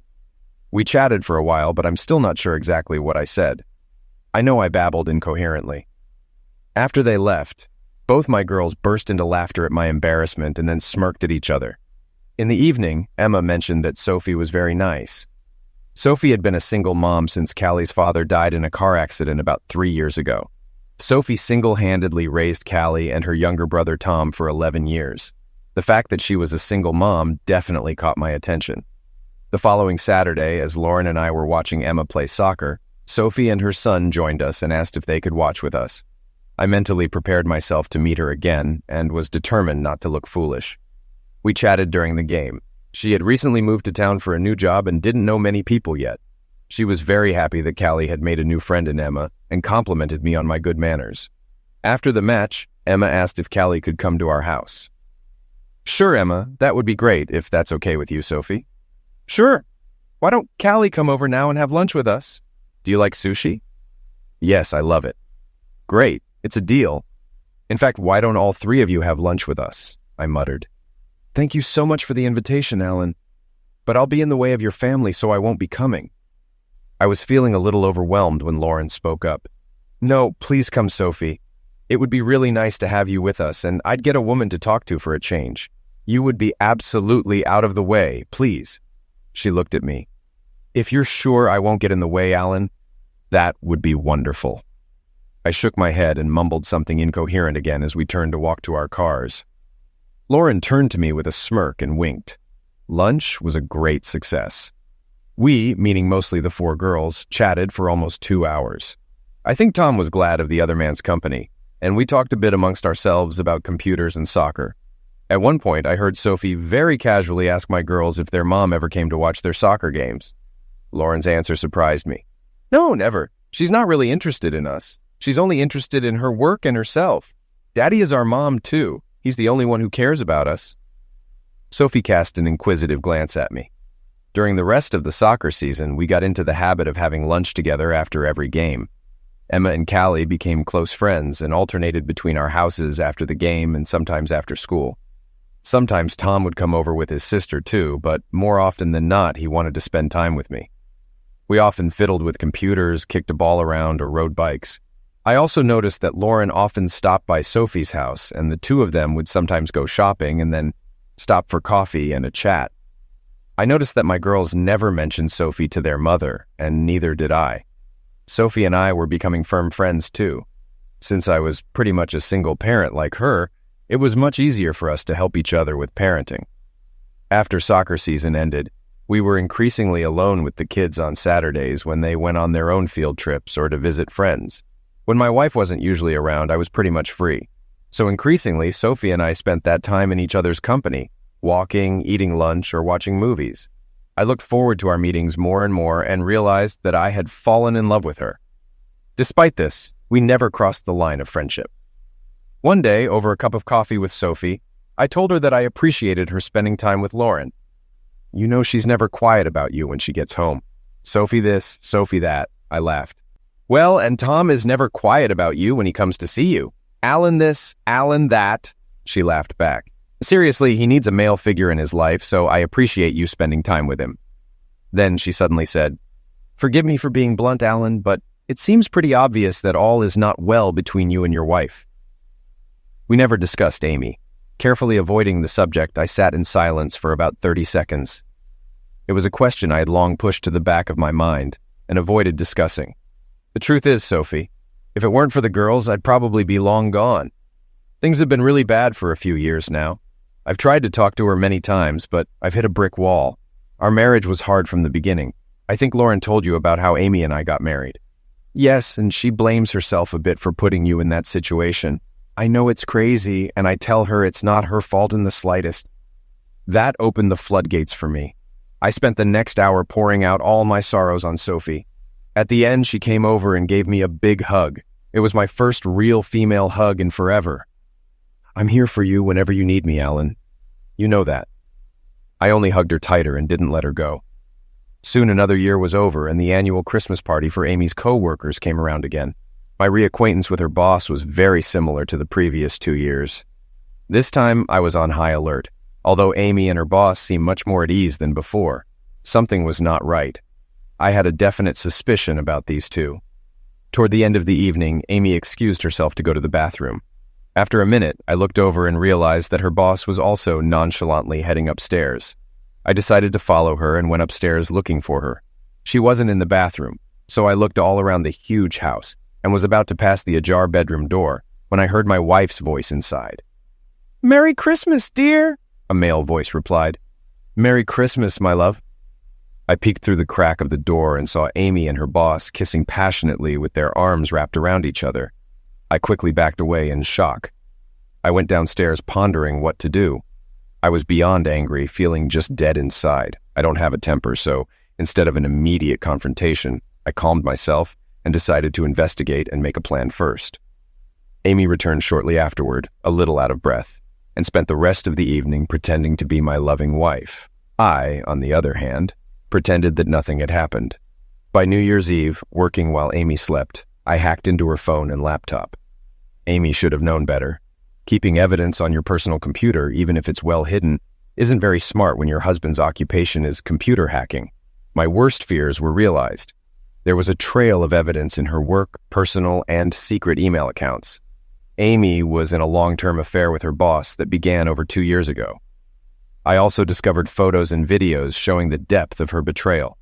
From their email correspondence, I realized that Amy and Dan had even discussed leaving their partners to be together. She seemed interested, but her lover was more cautious. I really was a clueless husband.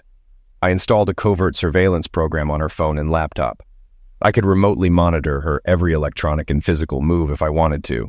My marriage was clearly over. Now I needed to retain custody of my daughters and protect my business and finances.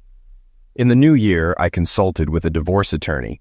She told me that divorces are no fault, so you can't sue for infidelity. However, in a child custody case, once the children turn 14, they have the right to decide which parent they want to live with after the marriage breaks up. She also came up with a strategy to protect my company from financial payouts.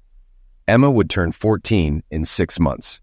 Until then, I could tolerate living with Amy, and that gave me time to prepare. I had to keep everything a secret from Amy. I told Sophie what I had found out, and she cried. It was unexpected. I thought I should be the one most upset and in need of a hug. I held her for a while as she tearfully told me that her husband had been homicided while driving with his secretary. When she went through his belongings after his pass away, she discovered that they had been having an affair. This made his loss even more difficult. When she recovered, we talked more, and I told her about my plans to leave Amy. She grinned and encouraged me to put my plans into action. I first convinced my wife that since we were both making good money now, we should sell our small house and rent a bigger place. While we looked for our dream home, we would use the money from the sale to put a down payment on a new house. She readily agreed. Our house sold quickly and we rented another place nearby. I was a tenant on a lease for only 6 months. I was very sick of sharing a bed with Amy when she was home. When we moved into the rental house, I got a bad cold. I used that as an excuse to move into the spare room so I wouldn't have to sleep with her. I never moved back in, and she never commented on it. Maybe she didn't notice, or maybe she just liked it. Then I talked my father, whom I also confided in, into starting a new IT company that he himself owned. I was his only employee. I then closed my own company and started running my business through his company. Everything was going according to plan, until I ran into a very nervous and scared Lauren.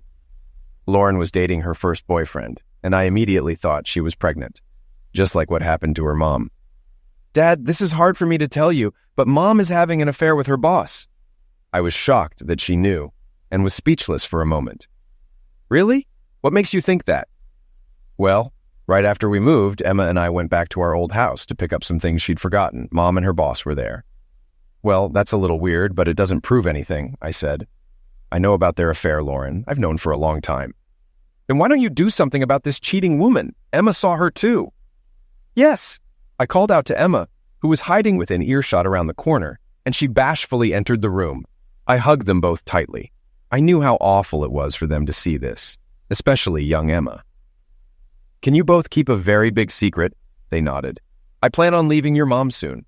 I'm just waiting until Emma turns 14 so you both can legally choose who to live with." They both shouted in unison. It won't be easy to keep this secret, but until then, we mustn't do anything to alert your mother." They smiled conspiratorially. Afterwards, I asked Sophie to have a chat with Lauren. She had her first boyfriend now, and I didn't want her to follow in her mother's footsteps. Fortunately, Amy didn't show up often, so we could tolerate her occasional presence and keep our secret. We enjoyed it even more when she wasn't home. Knowing that the end was near, we spent more and more time with Sophie and her 2 children, often having lunch at each other's houses or going out together. One Friday afternoon, when my wife was supposedly at a conference all weekend, but was actually with her boss at the hotel, Lauren said, "Daddy, I'm going to babysit for Sophie today." "Oh, really? What's she doing?" "Going to dinner with a guy at Brazier Paris. You know that classy French restaurant in town?" I immediately felt real jealousy and tried unsuccessfully not to show it. My daughter looked at me with a pitying expression on her face. "She's going on a date with you, you idiot. It's about time you two went on a proper date. I've already made reservations, so call her now and ask her out properly," she said, holding out her phone to me. "What if she doesn't want to go on a date with me? We're just friends after all. I don't want her to feel awkward. How you ever managed to be smart enough to graduate from university is beyond me. Call her now." I called, and Sophie, judging by the sound of my voice, was absolutely thrilled and immediately agreed. Somehow I got the feeling that it wasn't a surprise. It took me 3 tries that night before my girls were satisfied that I was appropriately dressed for dinner. Just as I was about to leave, Callie and Tom walked in. In response to my perplexed look, Lauren said, "Oh, I forgot to tell you that they'll be spending the night here tonight, so don't worry about coming home late or not at all if you want." She smiled and handed me an already packed overnight bag. All of our children were obviously involved in a determined plot. When I arrived, Sophie met me at the door. "Oh my God, she looked absolutely amazing." "Well, say something, Alan." "I can't. I have no words." "Do you like it?" she asked, twirling around. "Oh, much more than like it, Sophie. I had the best dinner of my life, and we had a wonderful time in each other's company." At the end of the evening, as we walked up to her front door, I said, "I know our children have arranged for me to stay the night, but you don't have to." She said, "Shh, I'm counting on you to stay," and led me inside and into her bedroom. I wasn't going to argue with that. We were a little shy and hesitant at first. I let out all my mental frustrations and felt like I had died and gone to heaven. The next morning, we heard the sound of lots of feet on the stairs, voices outside, and a knock on the bedroom door, which then opened. Lauren poked her head inside. "Good morning, you two. It's almost 10 and we got tired of waiting, so we came in. Breakfast will be ready downstairs in 20 minutes. Oh, and I'd ask if you had a good evening, but judging by the look on your face, there's no need." She grinned. Laughter was heard outside the door and they all departed. "How did we manage to get such a wonderful group of children, Sophie?" The breakfast they made was delicious, and it was wonderful to spend it as a family. Later at home, I tried to justify myself to my girls for what had happened between Sophie and me. After all, technically, I had been unfaithful to their mother. They both just rolled their eyes and laughed at my awkwardness. "Dad, it's about time you were happy again. You're not married to Mom anymore anyway. She left you a long time ago. So what are all you co-conspirators up to?" "Actually, we're all in agreement. Emma and I need a mother and Callie and Tom need a father. You and Sophie are made for each other, so everyone wins." "Even if I thought it was a good idea, Sophie might not—" "Papa, truth. Even you should be able to tell how she feels about you and what she wants."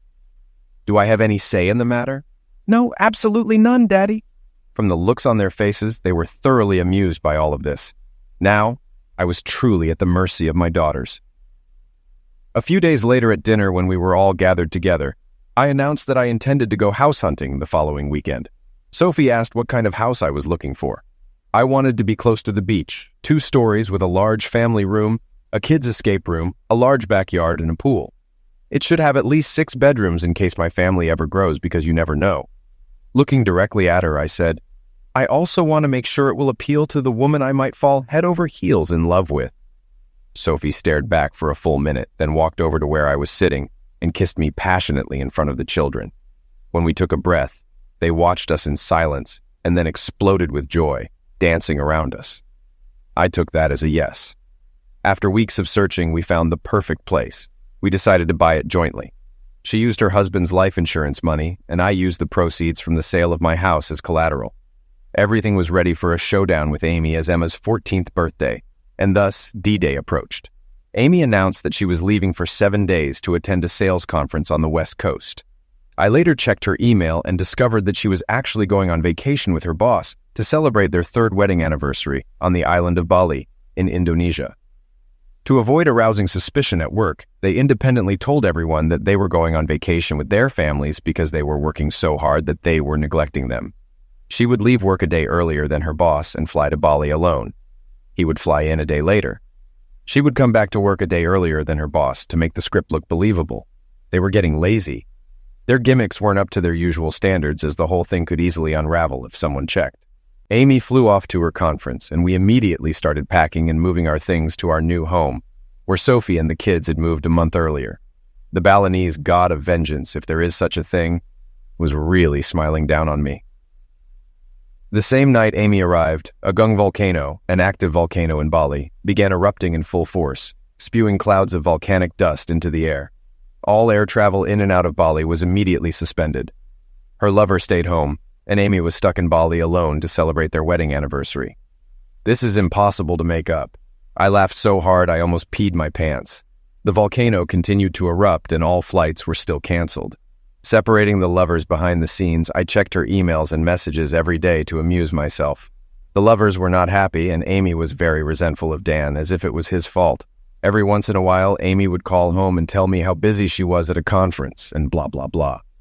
Typically, I would ask her how things were going at the hotel and ask questions about the city she was supposedly in.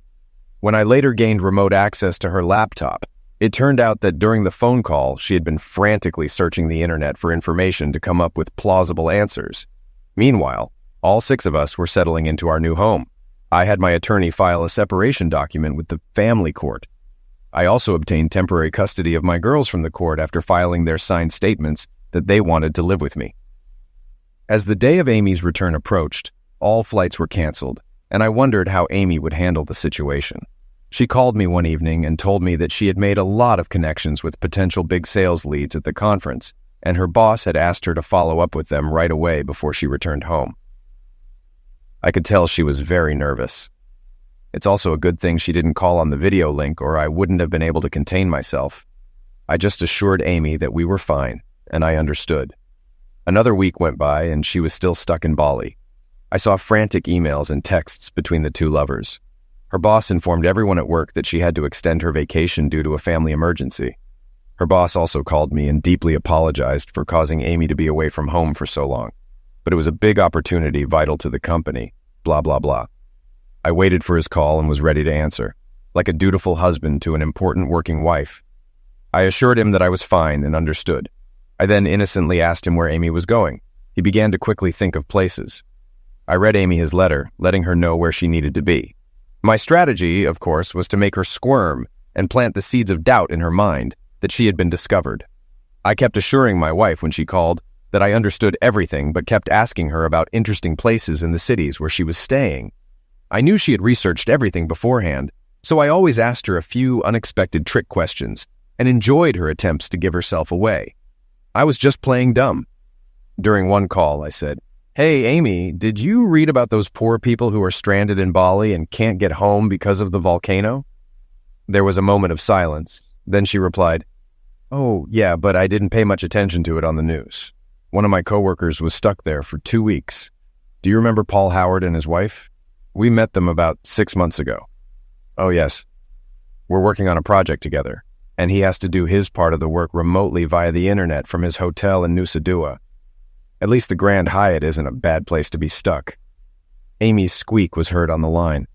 Sure enough, it was the hotel she was staying at. Paul hadn't even been to Bali, but she didn't know that.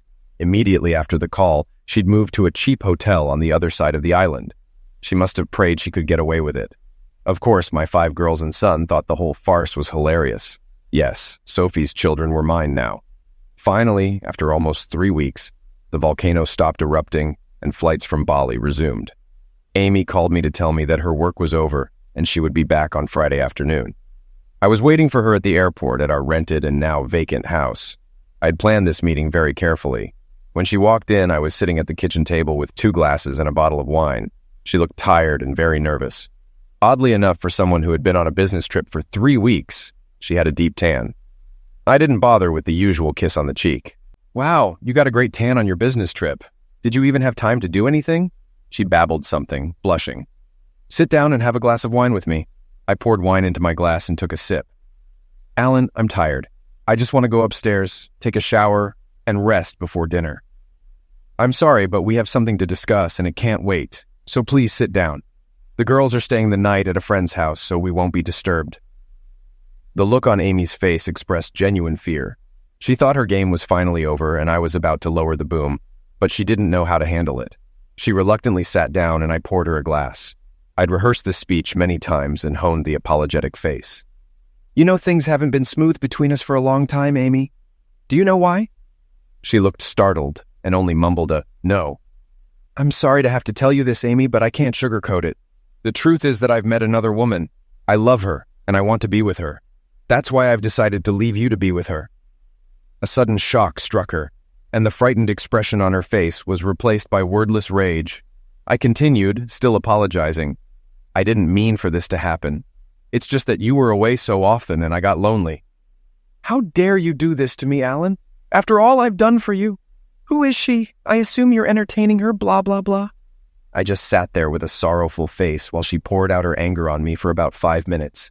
"I can see that you're very angry, and that's understandable. It's pointless to continue the conversation now. I'll come back tomorrow around 4 o'clock in the afternoon to talk some more. We have a lot to discuss." I left her tirade and walked back to my new home. A string of angry text messages and voicemails followed me, but I didn't bother to respond. Back home, everyone was wondering how it went. My response, even better than expected. For dinner, we had pizza and watched a movie together. The girls turned off their phones to avoid communicating with their mother, even though I made it clear to them that they could not cut off contact with her. Why didn't I attack her for her cheating? Because it would have hurt her so much more that way. That night, Sophie and I made tender love, and all my anxiety and tension just melted away. Amy who? The next afternoon, I showed up at my old place armed with a folder of papers. I was greeted by a still very annoyed Amy along with her best friend, Claire, a lawyer I had never liked. I saw old emails where Claire had encouraged Amy to continue the affair.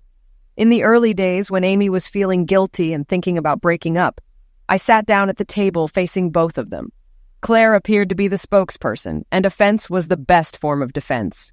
She proceeded to tell me at length what a prick I was and what a wonderful wife and mother Amy was, how I had taken advantage of her while she was away and worked so hard for the family, how I should beg her to come back.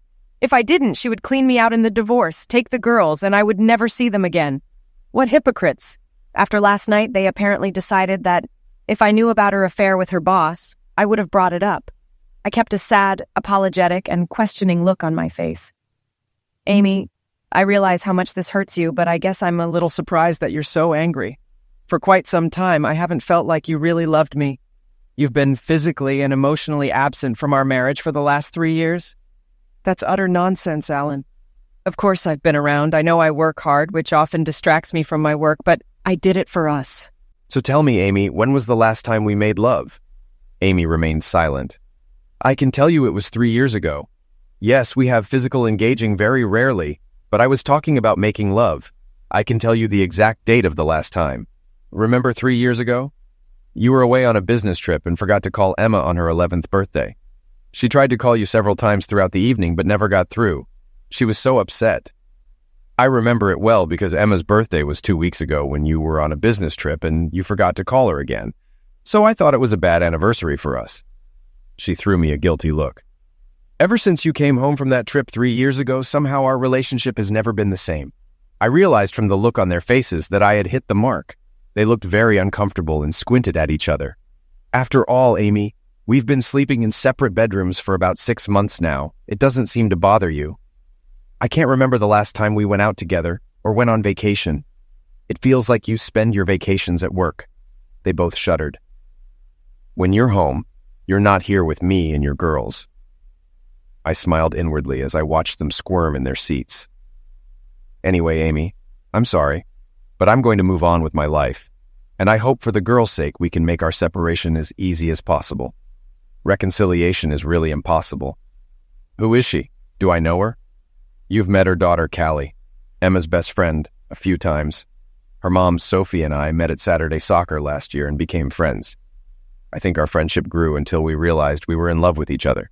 We had an affair and recently decided to move in together. Before they could say anything else, I placed a large index folder on the table.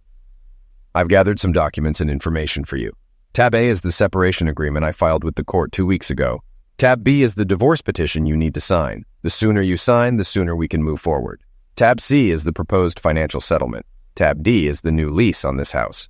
The lease expires in 3 weeks, so you will have to renew it in your name if you want to stay. Tab E contains all the utility contracts. I gave notice to terminate the agreements in 3 weeks.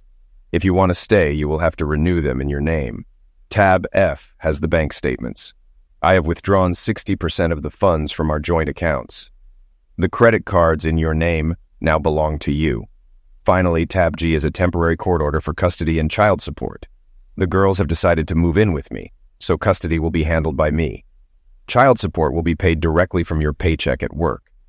Access to visitation has been left open so we can work this out as we see fit. They were stunned that I was so well prepared. Claire began, "You creep. You've been planning this for ages. You're not going to get away with this. We're going to take your IT company, your girls, and your money." Well, yeah, I've been planning this since Christmas. I had an epiphany at your staff Christmas party, Amy. I realized it was over between us, and it was time to act. I watched Amy frantically trying to remember what had happened there. "So selling the house to buy another was a sham," Claire said. I only smiled. "As for screwing me, Claire, I don't have a company to take over. I closed it down a few months ago. I work for someone else now. I bought a new house for Sophie to live in after I filed for legal separation, so it's not an asset to our marriage. Since I have legal custody of the girls, I can use 60% of the money from the sale of the house to buy a new home. So, I'm not sure what you can really do, Claire. By the way, if you research state laws, you'll find that once the children turn 14, they can choose who they want to live with. They chose me. You really are nothing, Alan. I bet you poisoned the girls' minds against Amy." "I wouldn't do that. I'm not such a scoundrel anyway. Even if I thought I should poison them, it wouldn't have been necessary. Amy did it herself, having neglected them for the last 3 years. You have a lot of work to do with them, Amy, to get them back. It's important for their well-being that they have a good relationship with their mother." "She hasn't neglected them. She's a good mother." "It's not what they think, Claire. She's been virtually absent from their lives for years. Amy, ask yourself, who feeds them? Who takes them to sports? Who makes their school lunches? Who helps them with their homework? Who buys them clothes? Who always remembers their birthdays and buys them presents? Who goes to the movies with them? Who do they go to with problems? Who helped them get through their first period? Who gives them love and affection? I could go on and on." Well, Amy fell silent. It was obvious that she was having a hard time digesting what had happened. "The girls asked me to see if you would meet them tomorrow morning at 10 a.m. at the Beachside Cafe. It was actually my idea. Since they really don't want to meet you, I'll tell them it's okay." She only nodded. I left them both and went back to my family. The next day, the girls told me that Amy kept bad-mouthing me and demanding that they live with her. Eventually, the girls excused themselves to go to the bathroom and just quietly left. I couldn't understand why she wanted to make up. She had been indifferent to me for years. Maybe I was just a convenient babysitter and housekeeper for her. When Alan told me he was leaving for another woman, I was in complete shock. I thought he loved me. Despite several attempts to reconcile, he wanted nothing to do with me, and we only communicated when exchanging our daughters for visits. My girls were openly hostile, making visits unpleasant. They would happily run to their new stepmother, which infuriated me. Eventually, I told them not to come unless they wanted to. I had envisioned my life continuing as it had, my lover on the road and my husband at home.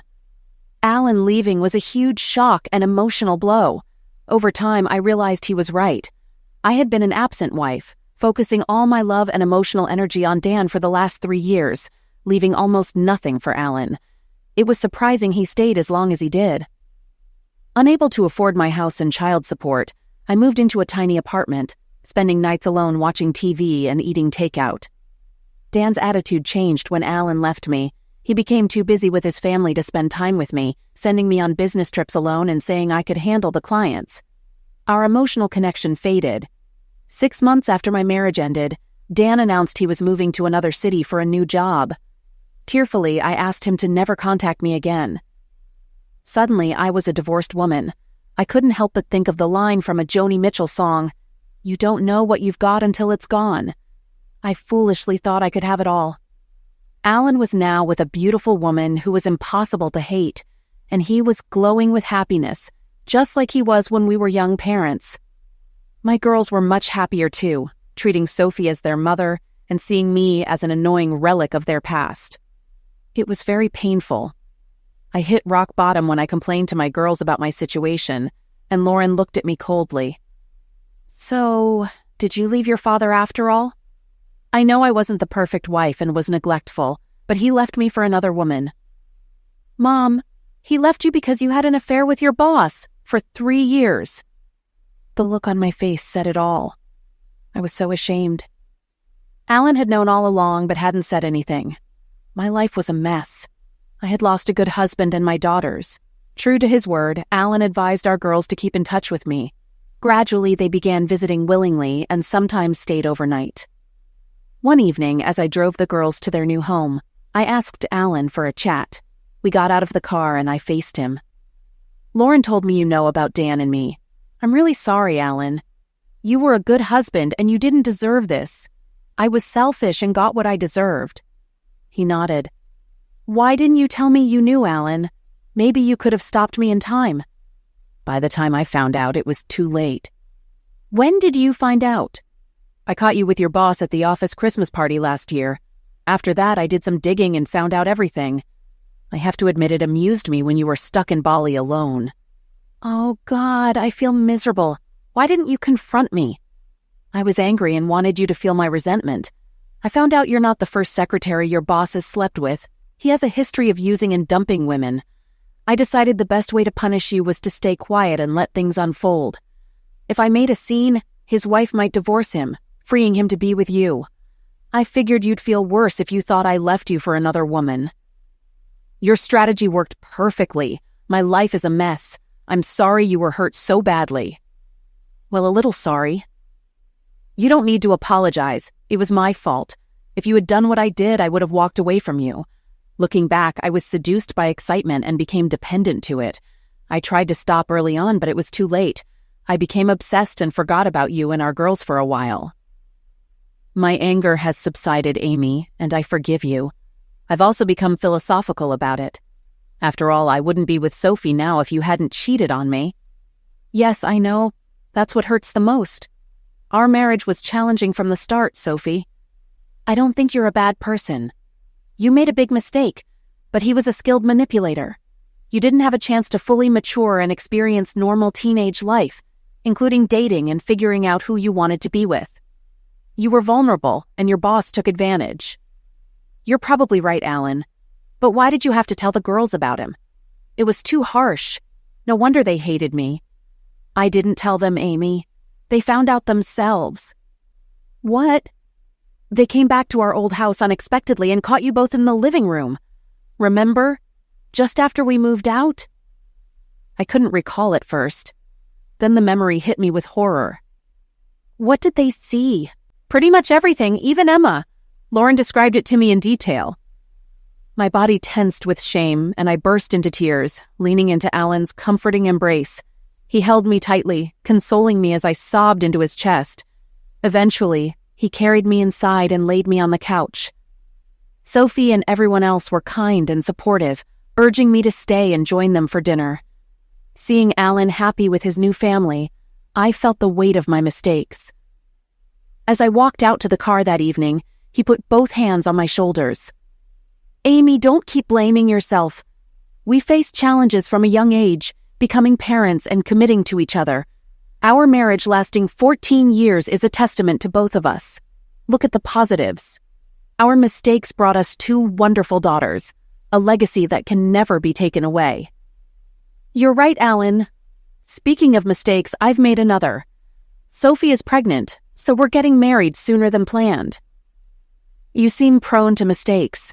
You're a good man and a good husband, Alan. Better than I deserved. I wish you well." I hugged him and kissed his cheek before leaving, feeling regretful. Why did I forgive her so easily? For several reasons.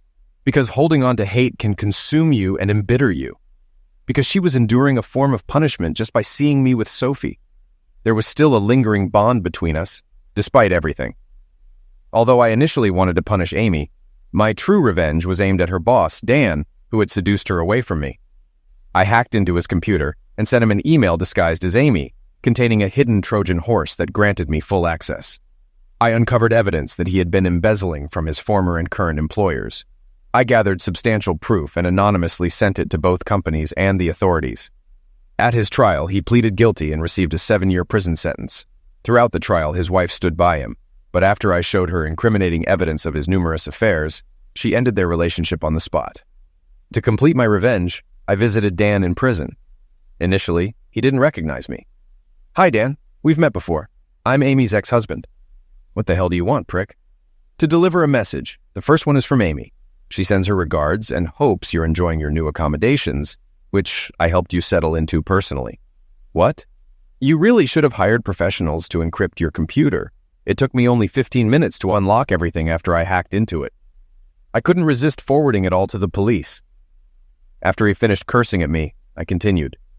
"Also, I hope you don't mind, but I paid a visit to your wife and showed her all those compromising photos and videos I've found of you and your mistresses. Needless to say, she was livid. She insisted on getting even, and I couldn't refuse. I don't understand why she wasn't enough for you. Nonsense. She wanted me to show you these." I spread the photos out in front of him. They had been doctored with Photoshop, but he didn't know that. "She said to tell you that she'll never visit you here again, and you'll never see your children. I gave her the name of my lawyer who will handle her divorce from your sorry bum."